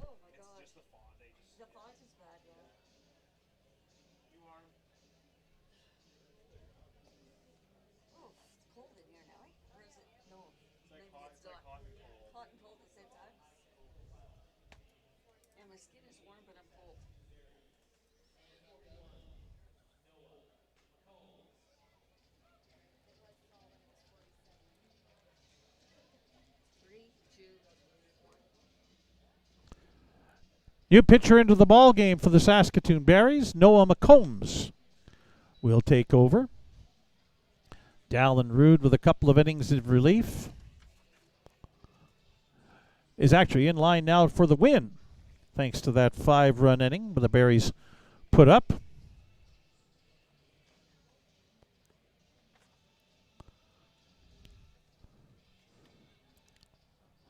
That was a long top of the inning or bottom of the 5th inning for the Berries at the bat, as they now lead 10-5. Bottom third of the Regina order coming up now. Jaden Kalura, the catcher. Jordan Tucker, the designated hitter, and Matthew Fox, the shortstop, up to face Noah McCombs. McCombs from Olathe, Kansas. First pitch swinging on the ground. A big, nice hop for A.B. Medina to throw him out. One away. For McCombs, this is his 7th appearance, all in relief. 1 loss, a 2.70 earned run average. He's thrown 6 2/3 innings in 6 appearances, allowed 7 hits, 4 runs, 2 of them earned, 5 strikeouts, and 2 walks. First pitch is on the inside corner and a strike to Jordan Tucker, who's 0 for 1, hit by a pitch in the 2nd inning and grounded out to first, or ground back to the pitcher. Now fouled off and 2 strikes quickly on Jordan Tucker.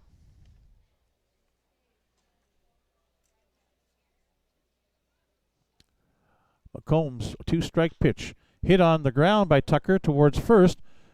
Menard will underhand toss to the pitcher covering McCombs, and there's 2 away. It'll bring up Matthew Fox, the shortstop. Singled and scored in the 4th inning, 1 for 2 on the night for the Regina shortstop. McCombs attending Hutchison Community College as a freshman this past year. Up and in on Fox, ball 1.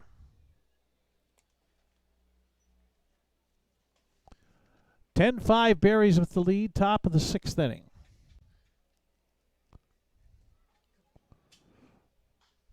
Popped up and will be over top of the backstop screen, and foul, 1-1.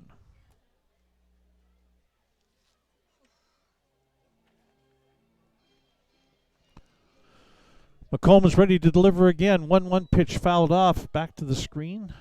1-2 the count. McCombs looking to have a tidy top of the 6th inning.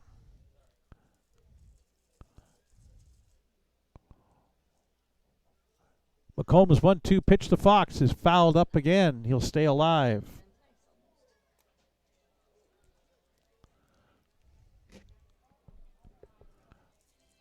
About an hour, 45 minutes gone in this ball game, duration-wise. Top of the 6th inning, moving along nicely. And again, foul back. Fox lunging at that pitch and just getting a piece of it to stay alive. 1 ball, 2 strikes. 2 away here in the top of the 6th. These same 2 teams will play tomorrow, but in Regina on Canada Day. It'll be a 2:05 start at Curry Field. Fox lashes a single into left field. That'll get down just before Jalen Freeman can come across. So Fox is 2 for 3 and keeps the inning alive. It'll bring up the top of the order, and Jacob Steele, the newcomer, who's 0 for 2. Struck out in the 1st, walked and scored in the 3rd, reached on an error in the 4th inning. Berries have committed 3 errors tonight. Regina 1. First pitch from McCombs is a fastball swinging strike.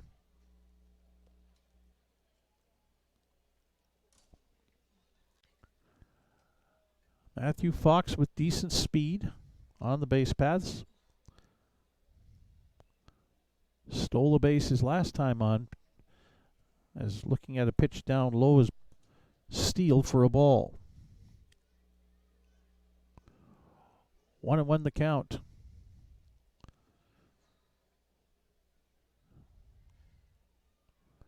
McCombs delivers, breaking ball outside, 2-1. Barrie's pitching has not been able to get a 1-2-3 situation tonight. Red Sox have had runners on every inning. 2-1 pitch, swung on and missed, strike two. And once again, Barries are a strike away from getting out of the inning. Raphael Jackson, the right fielder, hopes that's not the case, that he gets a chance to get in at bat. 2-2, popped up foul out of play.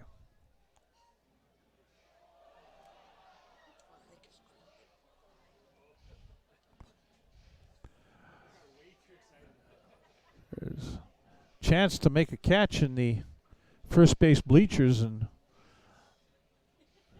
error to the fans. All right, 2-2 again with two away. Taking off is Fox. Ball hit on the ground to the shortstop, Houston. Throw on to first in time. Big stretch by Menard up the first base line. But he makes the play, and that's the end of the inning for Regina. They do not get a run on one hit. There were no Barry's errors and one runner left on base. After 5.5, it is Saskatoon 10, Regina 5.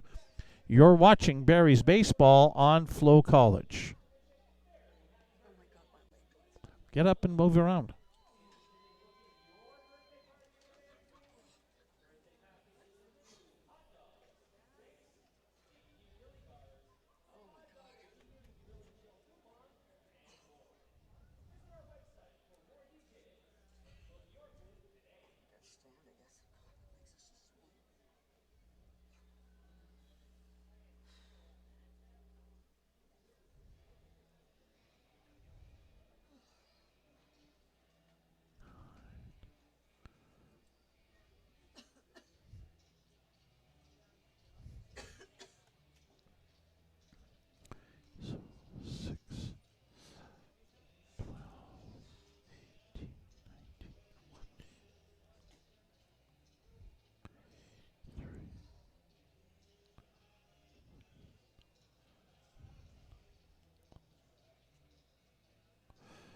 Bottom of the sixth inning, Calvin Shepard remains in the ball game, the second pitcher of the night for the Regina Red Sox, as he'll face Carter Beck, who was left standing at the plate when Jalen Freeman was thrown out stealing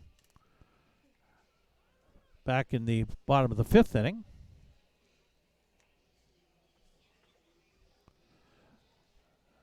Beck 1 for 3, singled, was caught stealing himself back in the third inning. Jaden Clear has thrown out a couple of runners. First pitch down low for a ball to Carter Beck.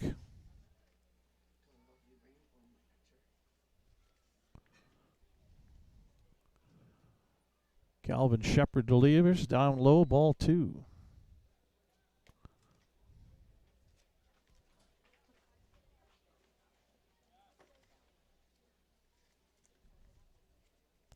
Two-0 pitch, down low again, 3-0. Beck way ahead in the count.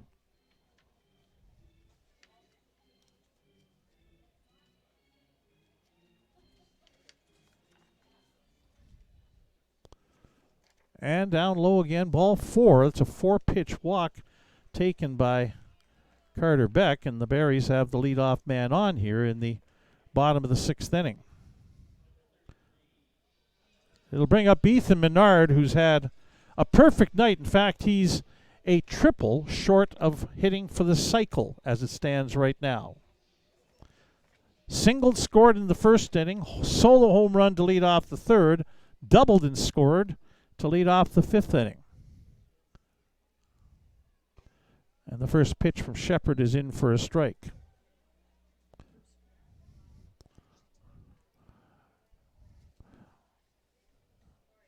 Menard has 6 doubles on the year, no triples. Berries don't have many triples hit, period. He swings and misses at that pitch. 0-2. In fact, just 2 triples from the Berries this year so far. Carter Beck and Mason Rell have done the honors.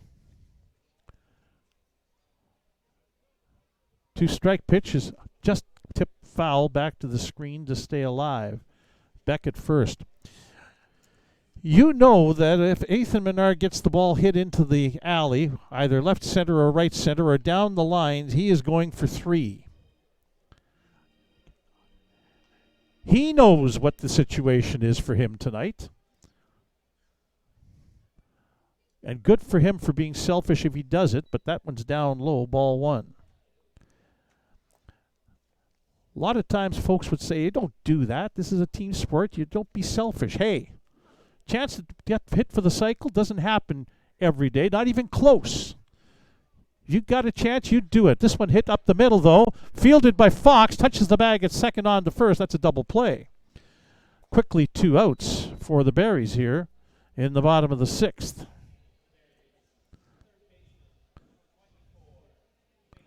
First time tonight, second time tonight that the Regina Red Sox have turned a double play on the Berries.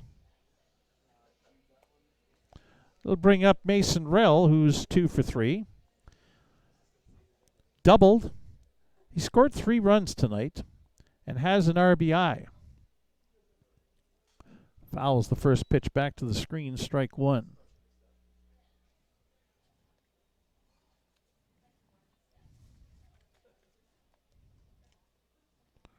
Rell hit .274 for Indiana State in 30 games this year.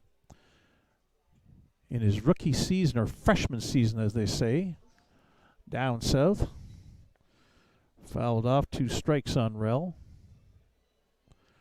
Again, out of West Bend, Indiana, or Wisconsin, sorry. Went to West Bend East High School in West Bend, Wisconsin.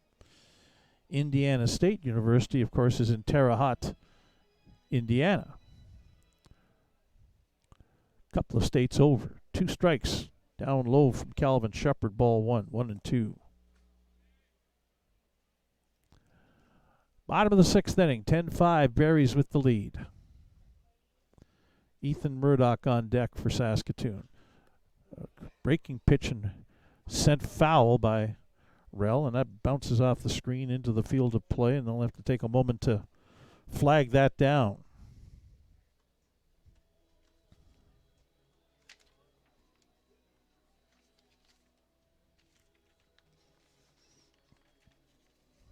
There's action down the right field line in the Berries bullpen. Clay Mixon is warming up.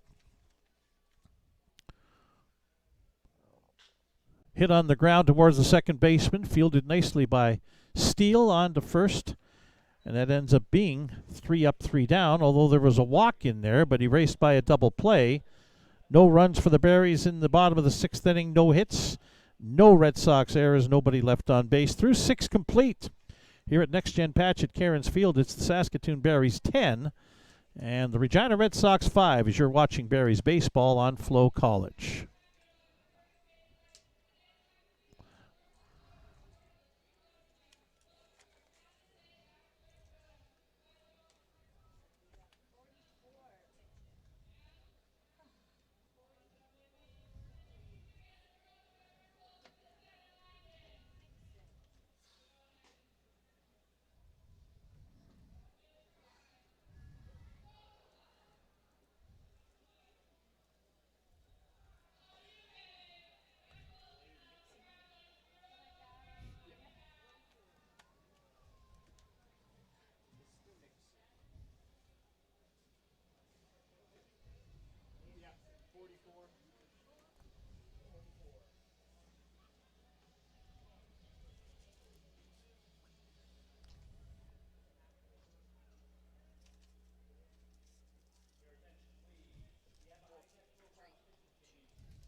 We're back at Next Gen Patch at Cairns Field, top of the 7th inning upcoming. Here's your unofficial line score as we have it through 6 for the Saskatoon Berries. 10 runs on 14 hits. They've committed 3 errors and left 2 runners on base.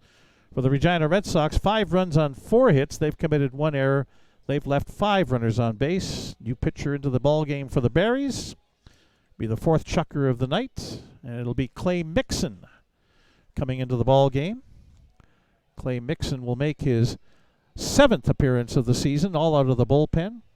2 wins, 1 save, a .90 earned run average. He's pitched 10 innings, allowed 7 hits, 1 run earned, 15 strikeouts, and 3 walks for Clay Mixon out of Baytown, Texas, coming off his freshman year at Dallas College, Brookhaven. He'll face the 2, 3, and 4 hitters for the Regina Red Sox here in the top of the 7th inning. And Mixon's first pitch to Raphael Jackson is up high, ball 1.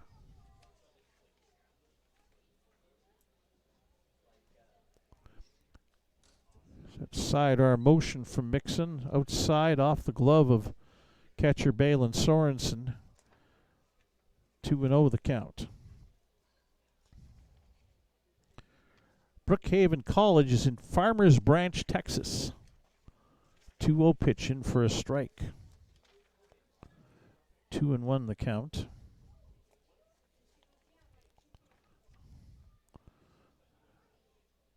Mixon pitched 17 games in relief at Brookhaven. 17 relief appearances. He had 9 decisions as Jackson hits a ball in the air, center field. Beck goes back a few steps, but short of the warning track to make the catch, and there's 1 away. It'll bring up Jackson Syring, the left fielder, who's 1 for 3. Singled, stole a base in the 5th inning. Struck out in the 1st, reached on an error in the 3rd inning.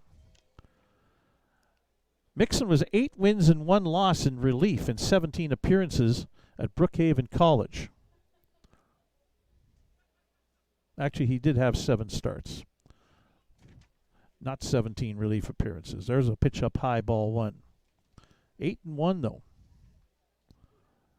Earned run average 3.71 in his freshman year of college this past winter.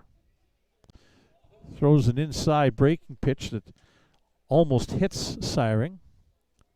He's able to turn away. 2 balls, no strikes. Mixon's a big boy, 6'2", 220. 2-0 is down low breaking ball, 3-0.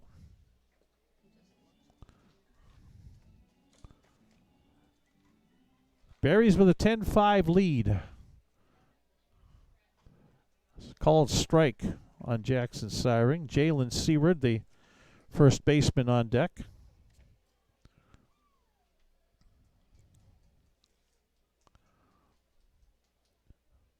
The 3-1 pitch is up high, ball 4. So once again, the Red Sox, for a 7th straight inning, get a man on base. We are in the top of the 7th. Up comes the opposite 44. Mixon wears 44 for the Berries. Jalen Seward wears 44, the first baseman for Regina. He's 0 for 3 tonight. Couple of strikeouts and grounded into a double play. He'll get a little liner into center field. Coming on is Beck. Dives, can't come up with it. Ball goes bouncing in front of him towards the infield. And advancing to second is Jackson Syring. Big effort from Carter Beck trying to make the catch on that little flare line drive into center field, and it got down just before he dove for it. So up comes Ian Montz. Walked and scored in the 2nd inning, has struck out twice since then. Newcomer to the team in center field. 1 away, runners on 1st and 2nd against Clay Mixon. Up high and away, ball 1. And Balin Sorensen going to go out and have a talk to the right-hander.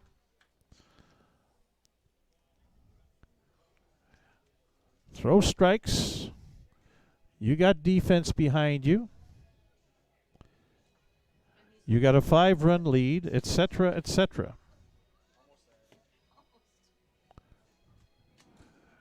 Top of the 7th inning, past the 2-hour mark in this game.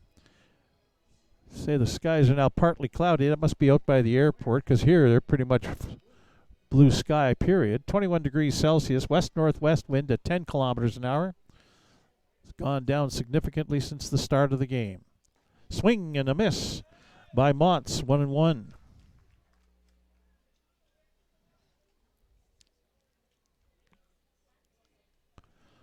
Jacob Steele, the second baseman, and Ian Montz, new to the Regina lineup and in the lineup tonight against Saskatoon Berries. Nixon watching the runner at second, who takes off for third. Sorensen to throw down. The tag is not in time. Sliding in safely is Jackson Syring with his second steal of the night and 11th of the season. Seward moves up to second. That was a strike called on Montz. 1 ball and 2 strikes on him. But now the Red Sox, down 5, have 2 runners in scoring position. Riley Bender, the third baseman, on deck. 1-2 pitch. Swung on and missed, strike 3. Slow off-speed curveball for the second out. And now Riley Bender coming to the plate. He's 0 for 2. Walked and scored in the 4th inning. Struck out in the 2nd, flew out to right in the 5th. Sun really not much of a factor anymore, maybe in left center field a little bit. Otherwise, everybody's in shadows. First pitch swinging foul past third base off the bat of Riley Bender, strike 1. I mentioned the Berries and Regina play tomorrow afternoon on Canada Day. The Berries are back here for games Wednesday and Thursday. Moose Jaw Miller Express are here Wednesday.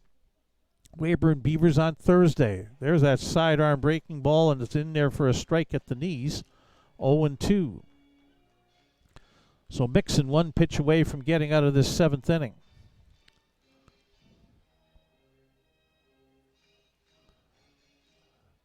Mixon, big deep breath, delivers.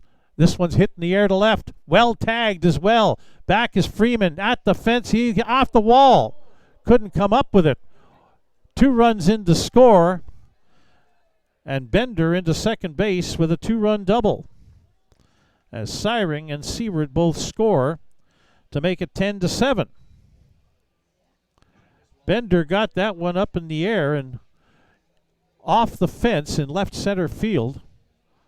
And now Joe Carnahan out to check on Jalen Freeman out in left field.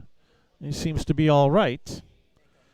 Jaden Kalura now coming up, and he hit a home run back in the 4th inning. 2-run shot. He also drove in a run with a ground out back in the 2nd inning. 1 for 3 with 3 RBI for the Regina catcher.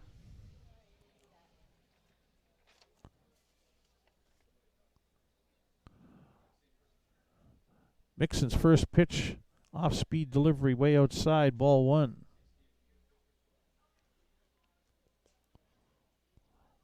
No action down the right field line. There is somebody warming up down the left field line before in the Regina bullpen. Fastball in there for a strike to Kalura, 1-1.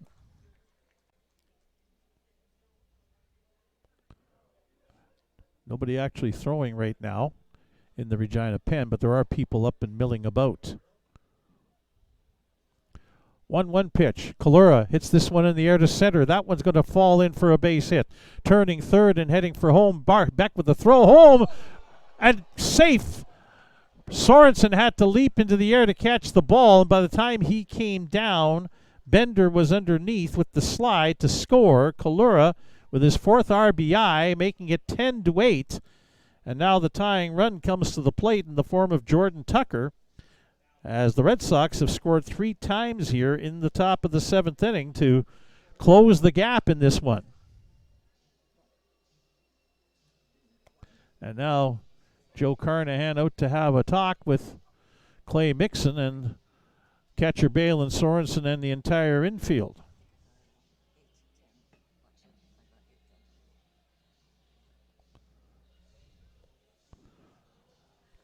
A walk and 3 hits here in this inning for Regina to score 3 runs and make it 10-8.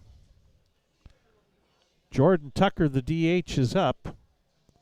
He is 0 for 2, hit by a pitch and a couple of groundouts in the infield.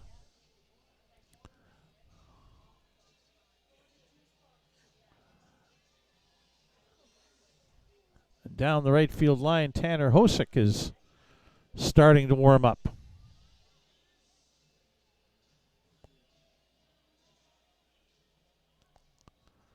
So Mixon trying to get out of this. He got the first out. He had a strikeout after a couple of guys got on. Now first pitch swing again into the air into center field, but Beck is right there to make the catch. And so first pitch swinging, Jordan Tucker makes the third out.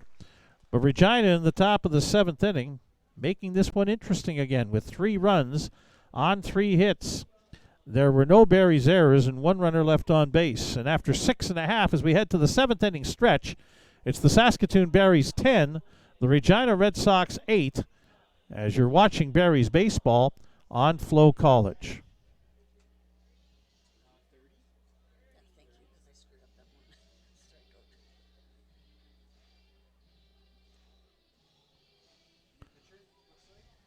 Yep.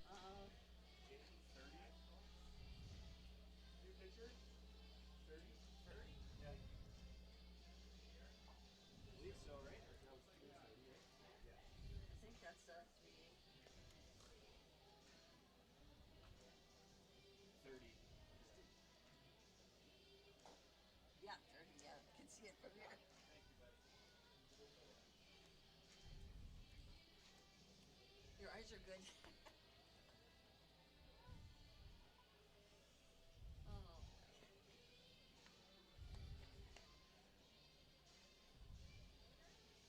Okay. 6, 5, 4, 3, 2, 1, go.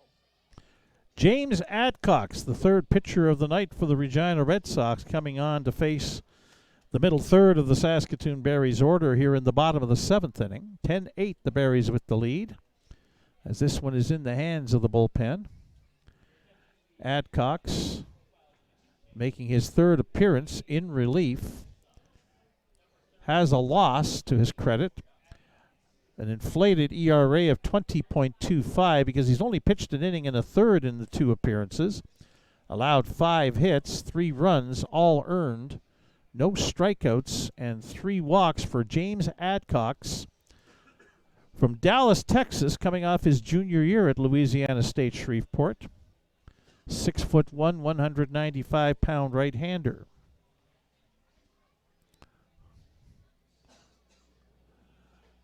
Two-run ball game. We saw Tanner Hosick warming up down the right field line for the Barries. Still pitchers warming up down the line. We see a left-hander starting to throw now down the Regina side. Might be Colton Bank. Looks like 32 starting to throw. Ethan Murdoch up now for the Barries here in the bottom of the 7th against the new pitcher. And he fouls the first pitch back to the screen. Strike 1 against Adcox.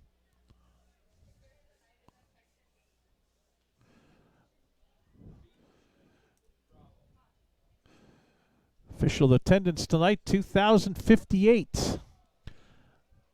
Canada Day or Canada Day Eve type crowd. Foul a play by Murdoch, 2 strikes.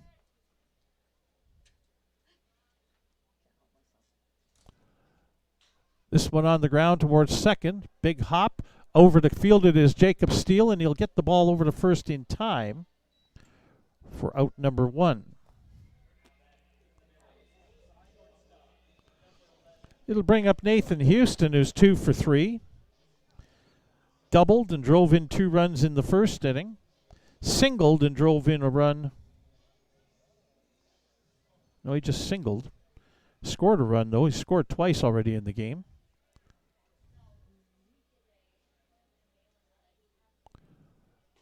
Down low, ball 1.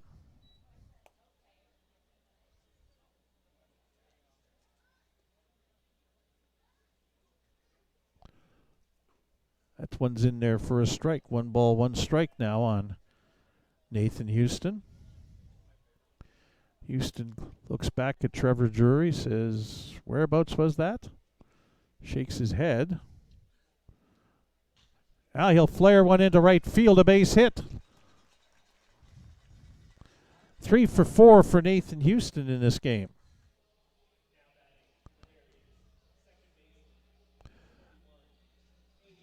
Brings up Abian Medina, who's 2 for 3. Couple of singles his first 2 times up. Driven in a couple of runs. Out of Ponce, Puerto Rico.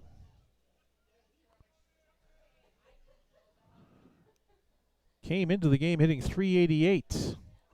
Takes a strike from James Adcox. Corey Waters on deck for the Berries. Houston fakes that he's going off the hand, down the line. That falls in for a base hit. Chased down in the left field bullpen, now bobbled, and Houston will go to third, and into second base is Medina. Left fielder misplayed the ball down the left field line. It's an error, I would say, on the left fielder. He had a chance, he was there, and then bobbled it up. And so second and third, single and an error. One away, and Corey Waters to the plate, and Regina will play the infield in.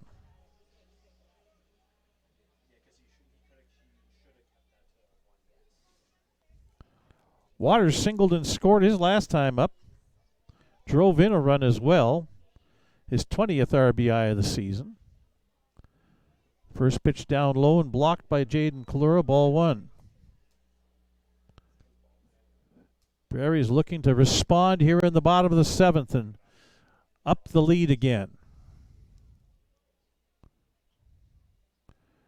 1 ball. And there's a strike with a fastball. 1-1 the count on Corey Waters, one of 5 Saskatoonians on the Berries lineup, or in the Berries lineup. Not tonight, but overall on the roster. Low and away, 2-1. Waters pitched a fair amount last year. He hasn't thrown an inning this year. 2-1. Upstairs, ball 3, 3-1 from James Adcox. Balin Sorensen on deck.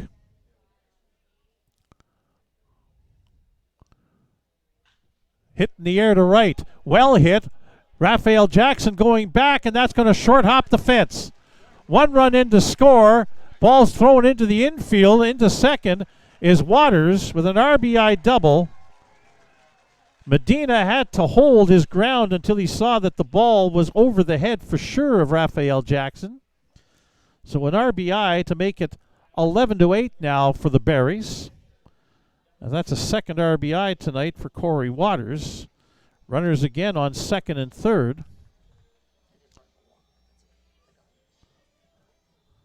And Balin Sorensen to the dish. 1 for 3. Single, drove in a run in the 5th inning. He also stole a base as he scored, and now he's being intentionally walked. So they're going to load the bases up and create the force play at every base here with 1 away for Jalen Freeman. And if there's any more incentive for a hitter coming to the plate, then have the guy in front of you intentionally walk to pitch to you with the bases loaded. Here it is for Jalen Freeman, the Houston product, with a chance to do some major damage.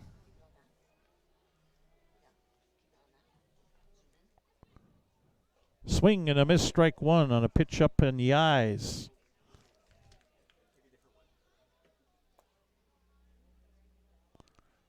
Bases loaded, 1 out for the Berries. Middle infielders about halfway. Corner infielders on the edge of the grass as that pitch down low, 1-1.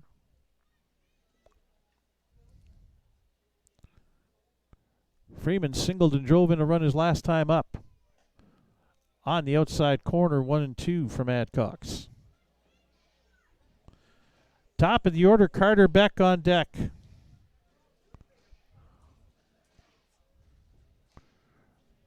Freeman, good speed, tough to double up if he hits it on the ground. 1-2. Is strike 3 called on the outside corner? Freeman doesn't like it. Neither do the umpires in behind home plate here at Next Gen Patch at Cairns Field. But there's 2 away now. And now Carter Beck.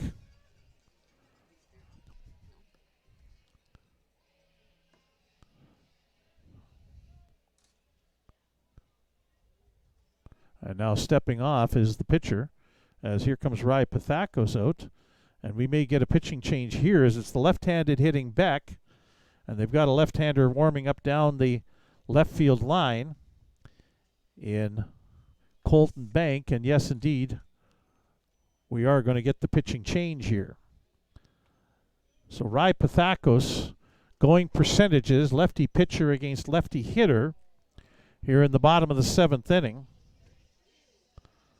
Pulling James Adcox from the game and bringing in Regina product Colton Bank.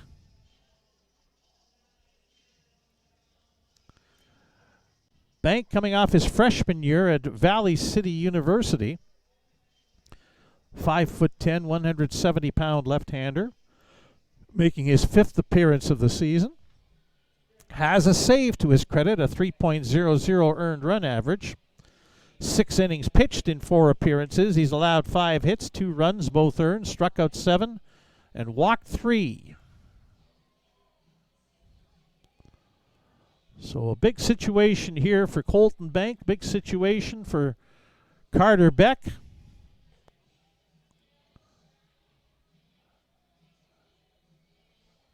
Bank, a young lefty from Regina, and Beck from Carnduff in the southeast of the province in his 2nd year here in Saskatoon.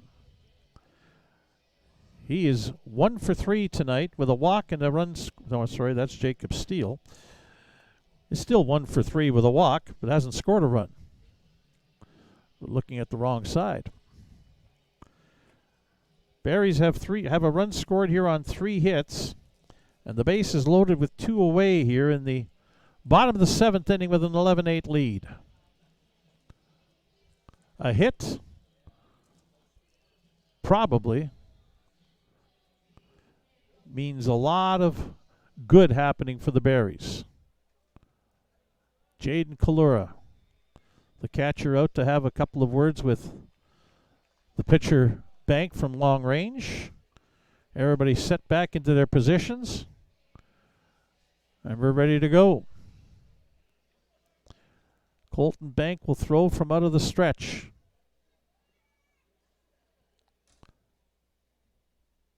Curve ball upstairs, ball 1.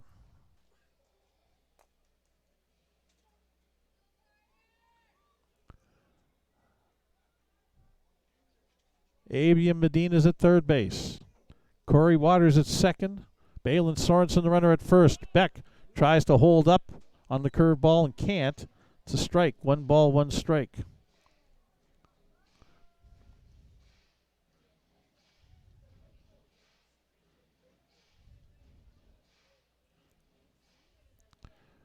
Colton Bank readies again. 1-1 the count. Popped up foul, out of play. Beck upset with himself. He thought he had one to drive there and didn't do so. 1-2 the count.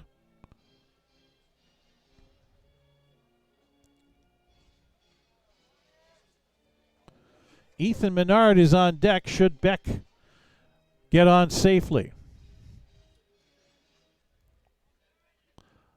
Medina races up down the 3rd baseline. 1-2 pitch. Hit on the ground. Off the bad leg of the 3rd baseman. And everybody's going to be safe.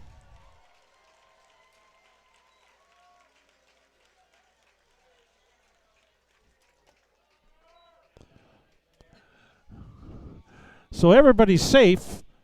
Call that an error, I believe, on the 3rd baseman. Brings in a run, and we're still loaded for Ethan Menard.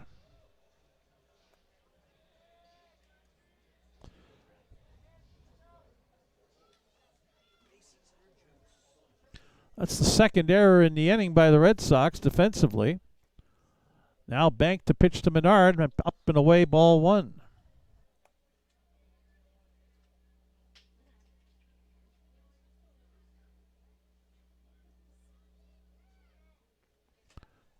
Menard is 3 for 4 tonight with 3 runs scored.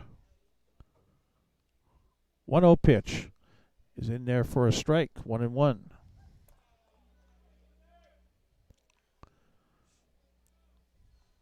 Each team has now committed 3 errors in the game.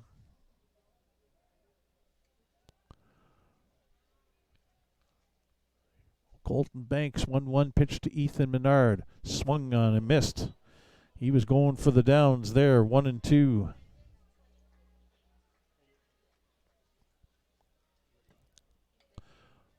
He was trying to hit that all the way to Opelousas, Louisiana. 1-2 the count.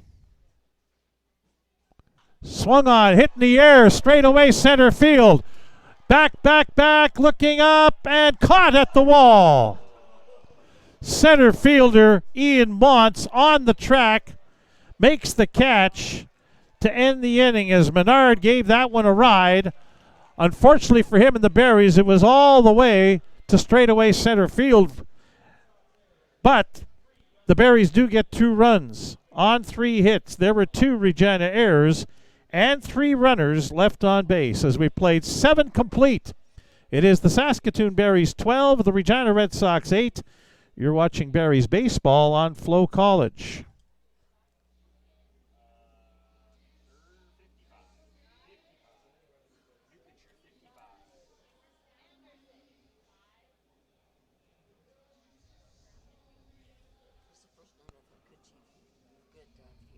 Mm-hmm.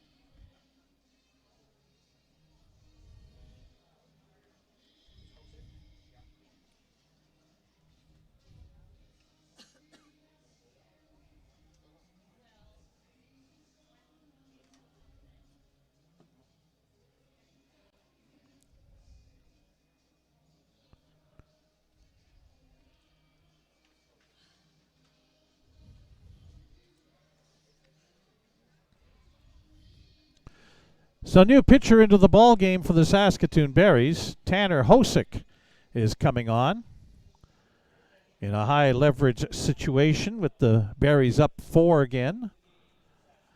Berries need 6 outs to record another victory here. It'll be the number 9 hitter Matthew Fox, and then to the top of the order for second baseman Jacob Steele and the right fielder Raphael Jackson against Hosick, who's making his 8th appearance out of the bullpen. 1 win, 1 loss, 1 save, an earned run average of 1.03. 8 2/3 innings pitched in 7 appearances. He's allowed 4 hits, 2 runs, 1 earned. Struck out 11 and walked 2. His last appearance was pitching the 9th inning and getting the save against Regina back last week on the 25th of June. That was back on last Wednesday, sorry. 6-5 Berries win. Fox, first pitch swinging, drills a line drive single into right field.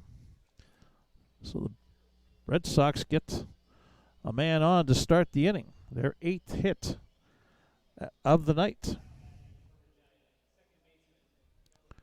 They have 8 runs on 8 hits in the game. So Jacob Steele now is 0 for 3, walked and scored in the 3rd inning. Tanner Hosick looking to shut them down here. First pitch up high, ball 1.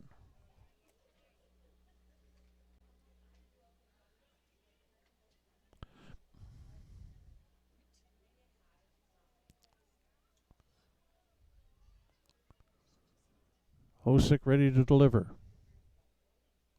Swing and a miss, strike one. Hosick's not a very tall guy. 5'7", 155-pound right-hander out of Bellevue, Nebraska. Inside, 2-1. That was close. Coming off his freshman year at the University of Nebraska at Omaha.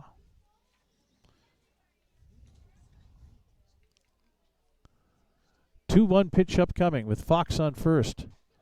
That's down the middle for strike two. 2-2.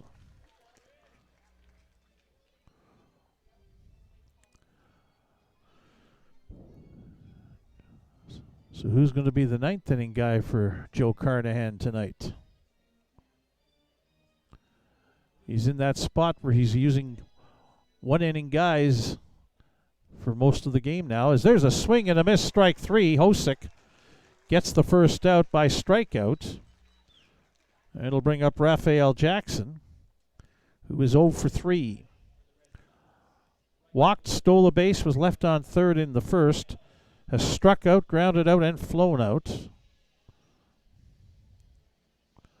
Left-handed hitter. Out of the Virgin Islands, coming off his senior year at Point University.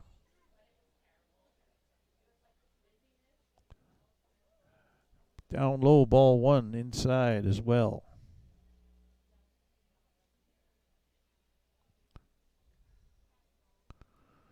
Two and a half hours duration of this ball game to this point on a nice Monday evening. Jackson, check swing, called strike. Jackson looking back at the home plate umpire says, I didn't swing. No, maybe you didn't, but maybe it'd been a strike anyway. 1-1 the count, one away.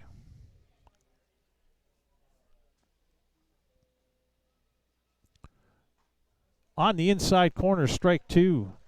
Fastball that Jackson couldn't pull the trigger on. So now, Hosick with a 1-2 count. Fox on first.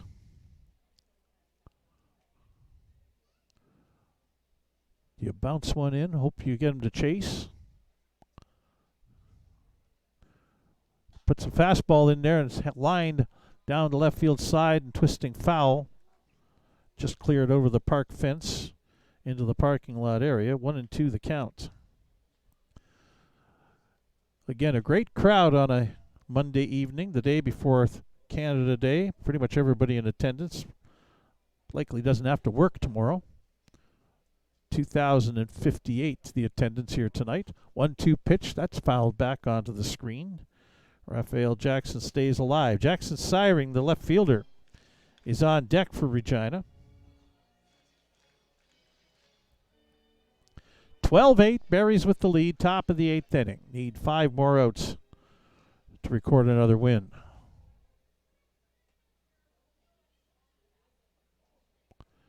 Hosick delivers up high, 2-2.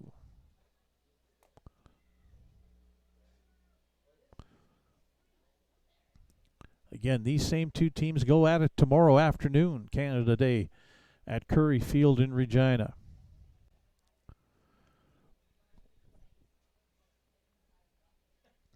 Two pitch upcoming. Taking off is Matthew Fox. Ball hit on the ground off the tip of the glove of Menard and into right field. Chasing it down, Medina. And all the way over to third base is Matthew Fox. So Raphael Jackson with a high hop single off the tip of the glove of Ethan Menard at first base. First and third with one away, and now Jackson Siring is the hitter. He's 1 for 3. Singled, stole a base in the 5th inning. Walked and scored in the 7th. Red Sox keep battling back. They can hit. As a team, .312 average coming into tonight. There's a first pitch strike. to Jackson Siring. Third best team batting average in the WCBL. Berries are actually ahead of them by a little bit. They came in hitting .317 as a team tonight. One strike. Jackson takes off for second. Lined again. This is going to fall in at center. Jackson will make his way to third. And a run scores as Fox comes in from third base to make it 12-9 for the Berries. Hit and run and hit was on. And so now it's Jalen Seward coming up. Singled and scored last inning against Clay Mixon. One away still, runners on first and third. Taking off first pitch, in there for a strike. Not even a throw attempted on Siring, so second and third with one away. And one strike the count on Seward. Hosick, as this is the tying run at the plate. Fastball on the outside corner, strike two. Seward says, I don't know about that. Didn't like that.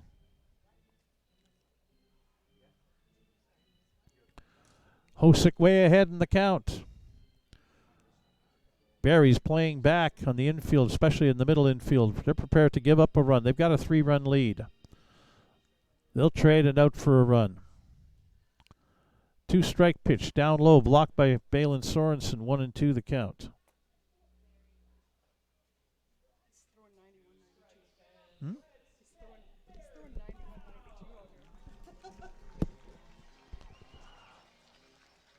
1-2 the count. Crowd urged to get loud.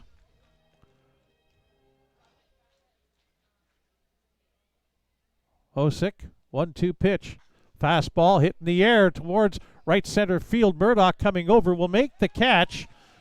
Coming home from third base to score is Raphael Jackson to make it 12-10. Jackson Siring advances over to third.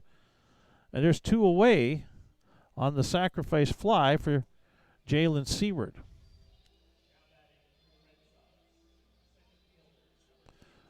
So it'll bring up the center fielder Ian Montz, who's 0 for 3, has struck out 3 times since walking and scoring a run back in the second inning. 12-10 the score now, as both teams are in double digits tonight. Swing and a miss, strike one. Hosick is touching 92 miles per hour on the radar gun. Not bad for a guy who's 5'7", 155. One strike pitch is blocked and gets away back towards the pitcher. Holding his ground at third base is Jackson Siring. It's 1 ball, 1 strike. Top of the 8th inning, 2 runs in for Regina. They've scored in 5 of 8 half innings tonight. Berries have scored in 4 of 7. Lots of offense this evening. This one is flared down the left field line, but twisting and slicing foul. 1-2 the count now on Ian Montz. 2 away in the top of the 8th inning. Riley Bender, the third baseman, on deck. Hosick wants to finish this inning off right now, or at least with this batter. 1-2, swung on, line drive, going to be caught at shortstop. Wasn't a hard hit line drive, but Nathan Houston makes the play to finish the inning. However, Regina again with 2 runs. They do it with the 3 hits, I should say. No Berries errors, and there was 1 runner left on base. So after 7.5, it is Saskatoon 12, Regina 10. You're watching Berries baseball on FloCollege. Just wait. Nope. Yep.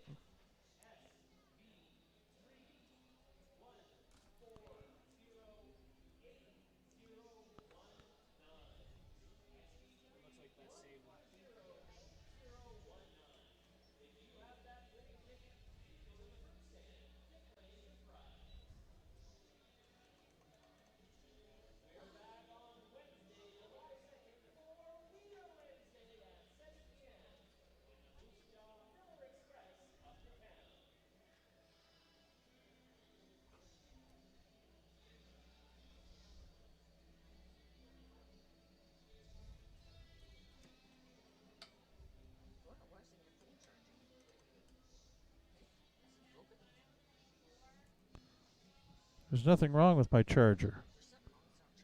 It's not charging. Doesn't matter. Doesn't matter. Oh, wait, one, go. Bottom of the 8th inning about to come your way here with Colton Bank back out on the mound for the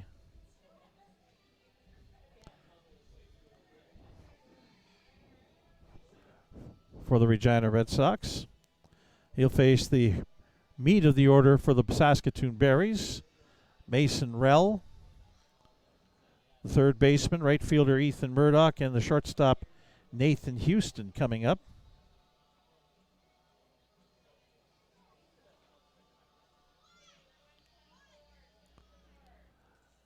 We're in the bottom of the 8th inning here at Next Gen Patch at Cairns Field. And a 2-run ball game again. 12-10, the Berries with the lead. Colton Bank out again, and we've got action again down the right field or down the left field line in the Regina bullpen. Can't tell the number. Meanwhile, down the right field line, Clavert Martina is up and throwing for the Berries. Mason Rell to the plate against Colton Bank. First pitch inside, ball 1. Rell is 2 for 4 tonight. Has scored 3 runs. Fouls a pitch off over top, into the screen. 1 ball, 1 strike.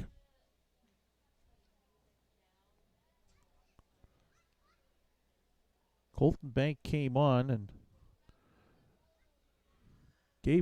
surrendered a run, an inherited run, as that one is down low, 2-1, but managed to get Ethan Menard to fly out deep to straightaway center field.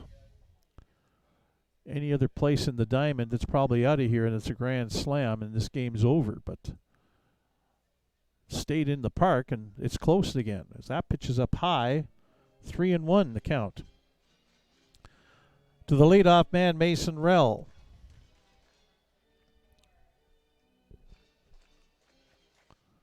Colton Bank from Regina. Regina product, not just playing for Regina. 3-1 pitch. Curveball in there for strike 2. Full count on Mason Rell.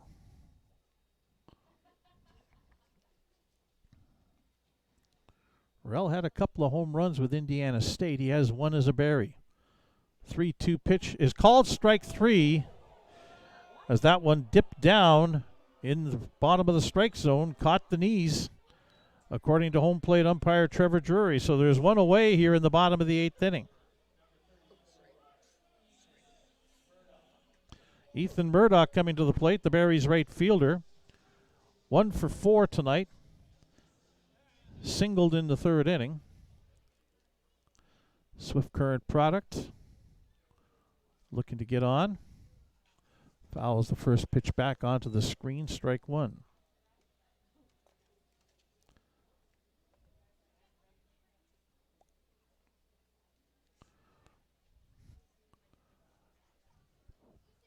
Had a couple of years at Marshall University. Before that, McCook Community College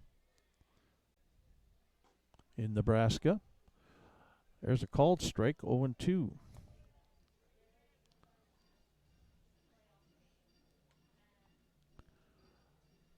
Colton Bank trying to keep the Red Sox within 2 here. Swing and a miss on the curveball. It's back-to-back strikeouts for Colton Bank here in the bottom of the 8th inning.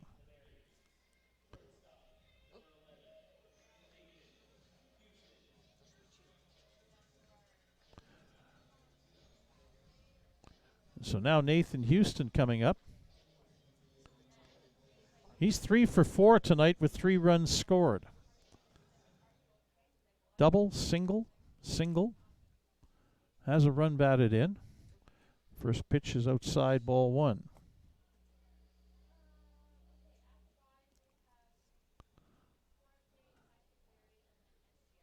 Two out here in the bottom of the 8th inning.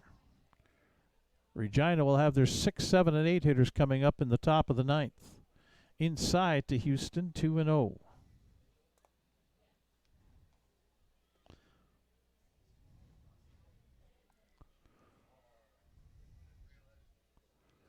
Colton Bank ready to go again. Down 2-0 in the count to Nathan Houston. Swing and a miss, strike one.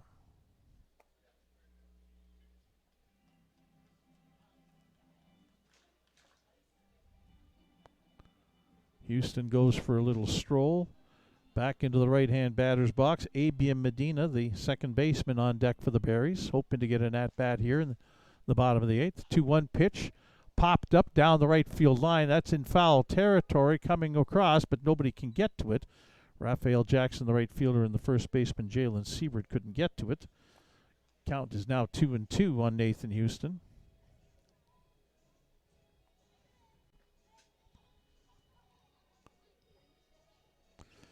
Monday evening, prior to a holiday. A Tuesday holiday. Yep, that happens. When the holiday is Canada Day. 158 years old as a country. Swing and a miss. Strike three. Colton Banks strikes out the side. 1-2-3 in the bottom of the eighth inning for the Berries. No runs, no hits, no Regina errors, nobody left on base. A 2-run lead for the Saskatoon Berries going to the top of the ninth inning. And I believe we're going to get the same pitcher out for the Berries when we come back. 12:10 Saskatoon after 8. You're listening to, or you're watching Berries baseball on FloCollege.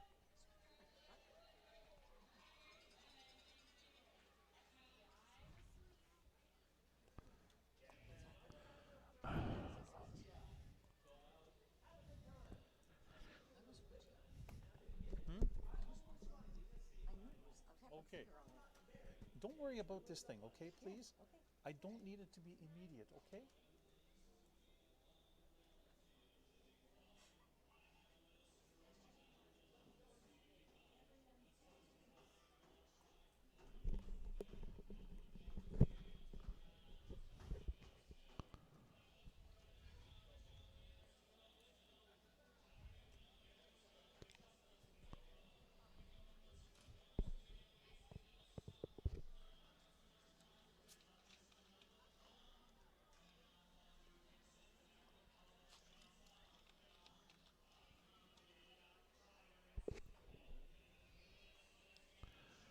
So Tanner Hosick comes back out for the top of the ninth inning to pitch for the Saskatoon Berries. He'll face third baseman Riley Bender, catcher Jaden Kalura, and DH Jordan Tucker. As the Red Sox down 12-10, look to rally and force the Berries to bat in the bottom of the ninth. In a game that's featured 22 runs and 27 hits, 6 errors in total. 3 errors on both sides tonight, unofficially. Hosick to face Riley Bender. First pitch fastball, swung on and missed, strike one. Bender doubled and drove in 2 runs in the 7th inning. He's 1 for 3 with 2 runs scored. Walked and scored as well in the 4th. 1 strike pitch coming. That's in there for a strike. Good fastball from Hosick. Again, touching 91, 92 miles per hour.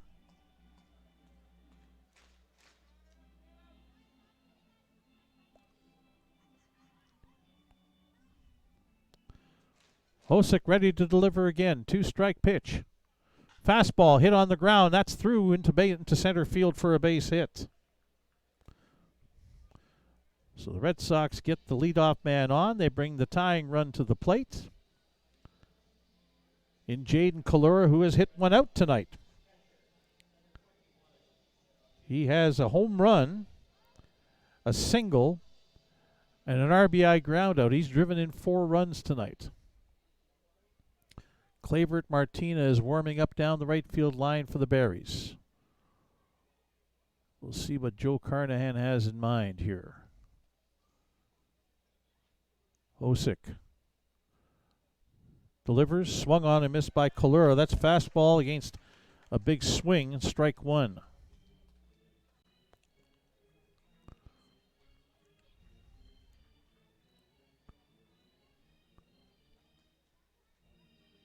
Top of the ninth. 12-10 Berries trying to hang on and win. Hit in the air down the left field side, but that is slicing foul. So Kalura's down 2 strikes, just as Bender was before him. Hosick will try and find a way to get it out. Maybe even a ground ball that turns into a double play. That would be something nice for the Berries. Red Sox have other things in mind, of course. 2-strike pitch coming. And again, fouled off down the left field side and bounces its way into the Red Sox bullpen. Bender. Kalura stays alive at 2 strikes.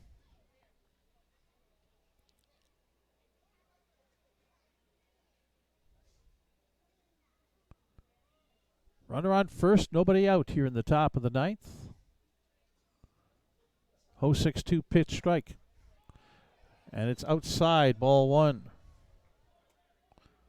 And maybe a touch high. Home plate umpire hearing it from the crowd again. Trevor Drury has been, if anything, fairly consistent tonight in his strike zone. 1-2 pitch. Check swing. They're going to appeal and say yes. Strike 3. Kalura doesn't like it.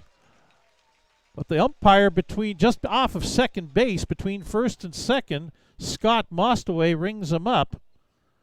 And that's the first out of the 9th inning. Second strikeout for Tanner Hosick tonight. Now Bale and Sorensen out to speak with Hosick as he'll face.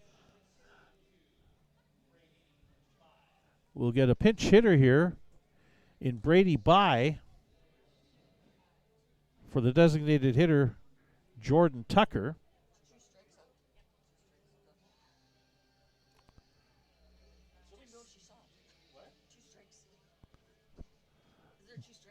Brady By.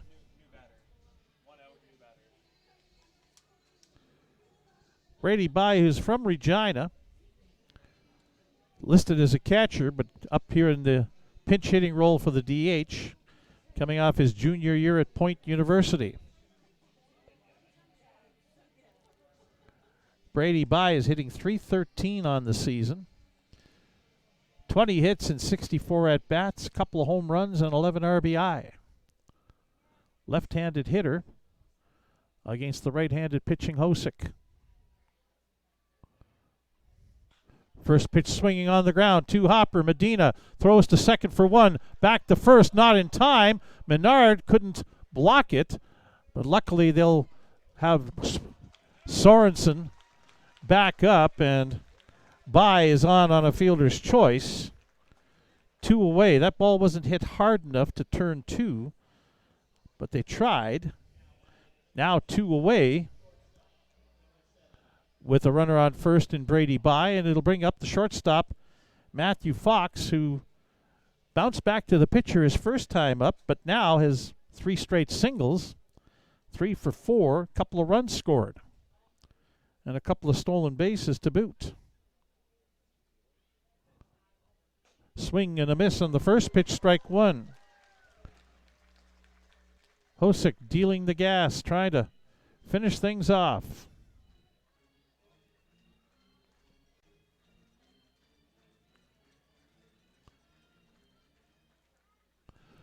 One strike count. Down low, it gets through Sorensen, and moving on to second base is Brady By on the wild pitch. 1-1 the count.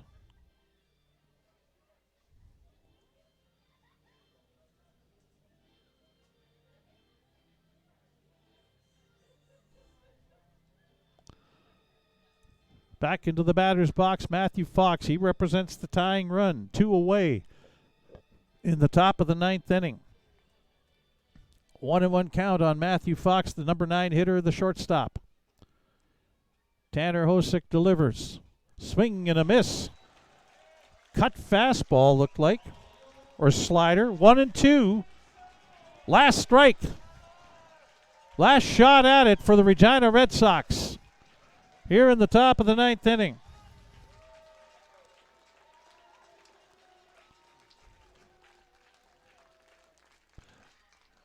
Little we flare, going to be caught by Houston, and that's the ball game.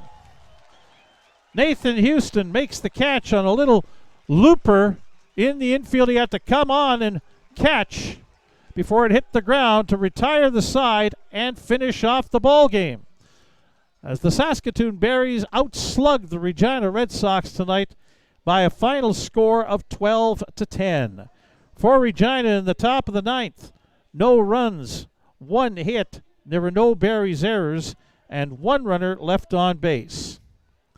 We'll have the final totals for you in a moment, but the Saskatoon Berries have made it 14 straight wins here at Next Gen Patch at Cairns Field, 7 in a row in their current winning streak, 22-3 overall for the season, and a perfect 4-0 head-to-head against the Regina Red Sox. Again, the final, Saskatoon 12 and Regina 10. Stand by. We'll come back with the totals in 60 seconds as you're watching Berries baseball on FloCollege.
All right, we're back here at Next Gen Patch at Cairns Field.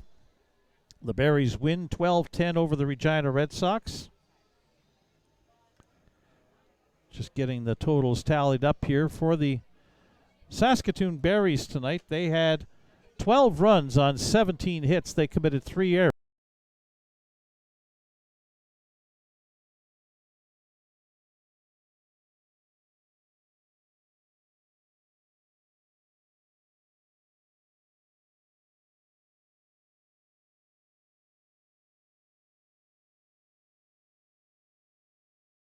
As he improves his record to 2-1.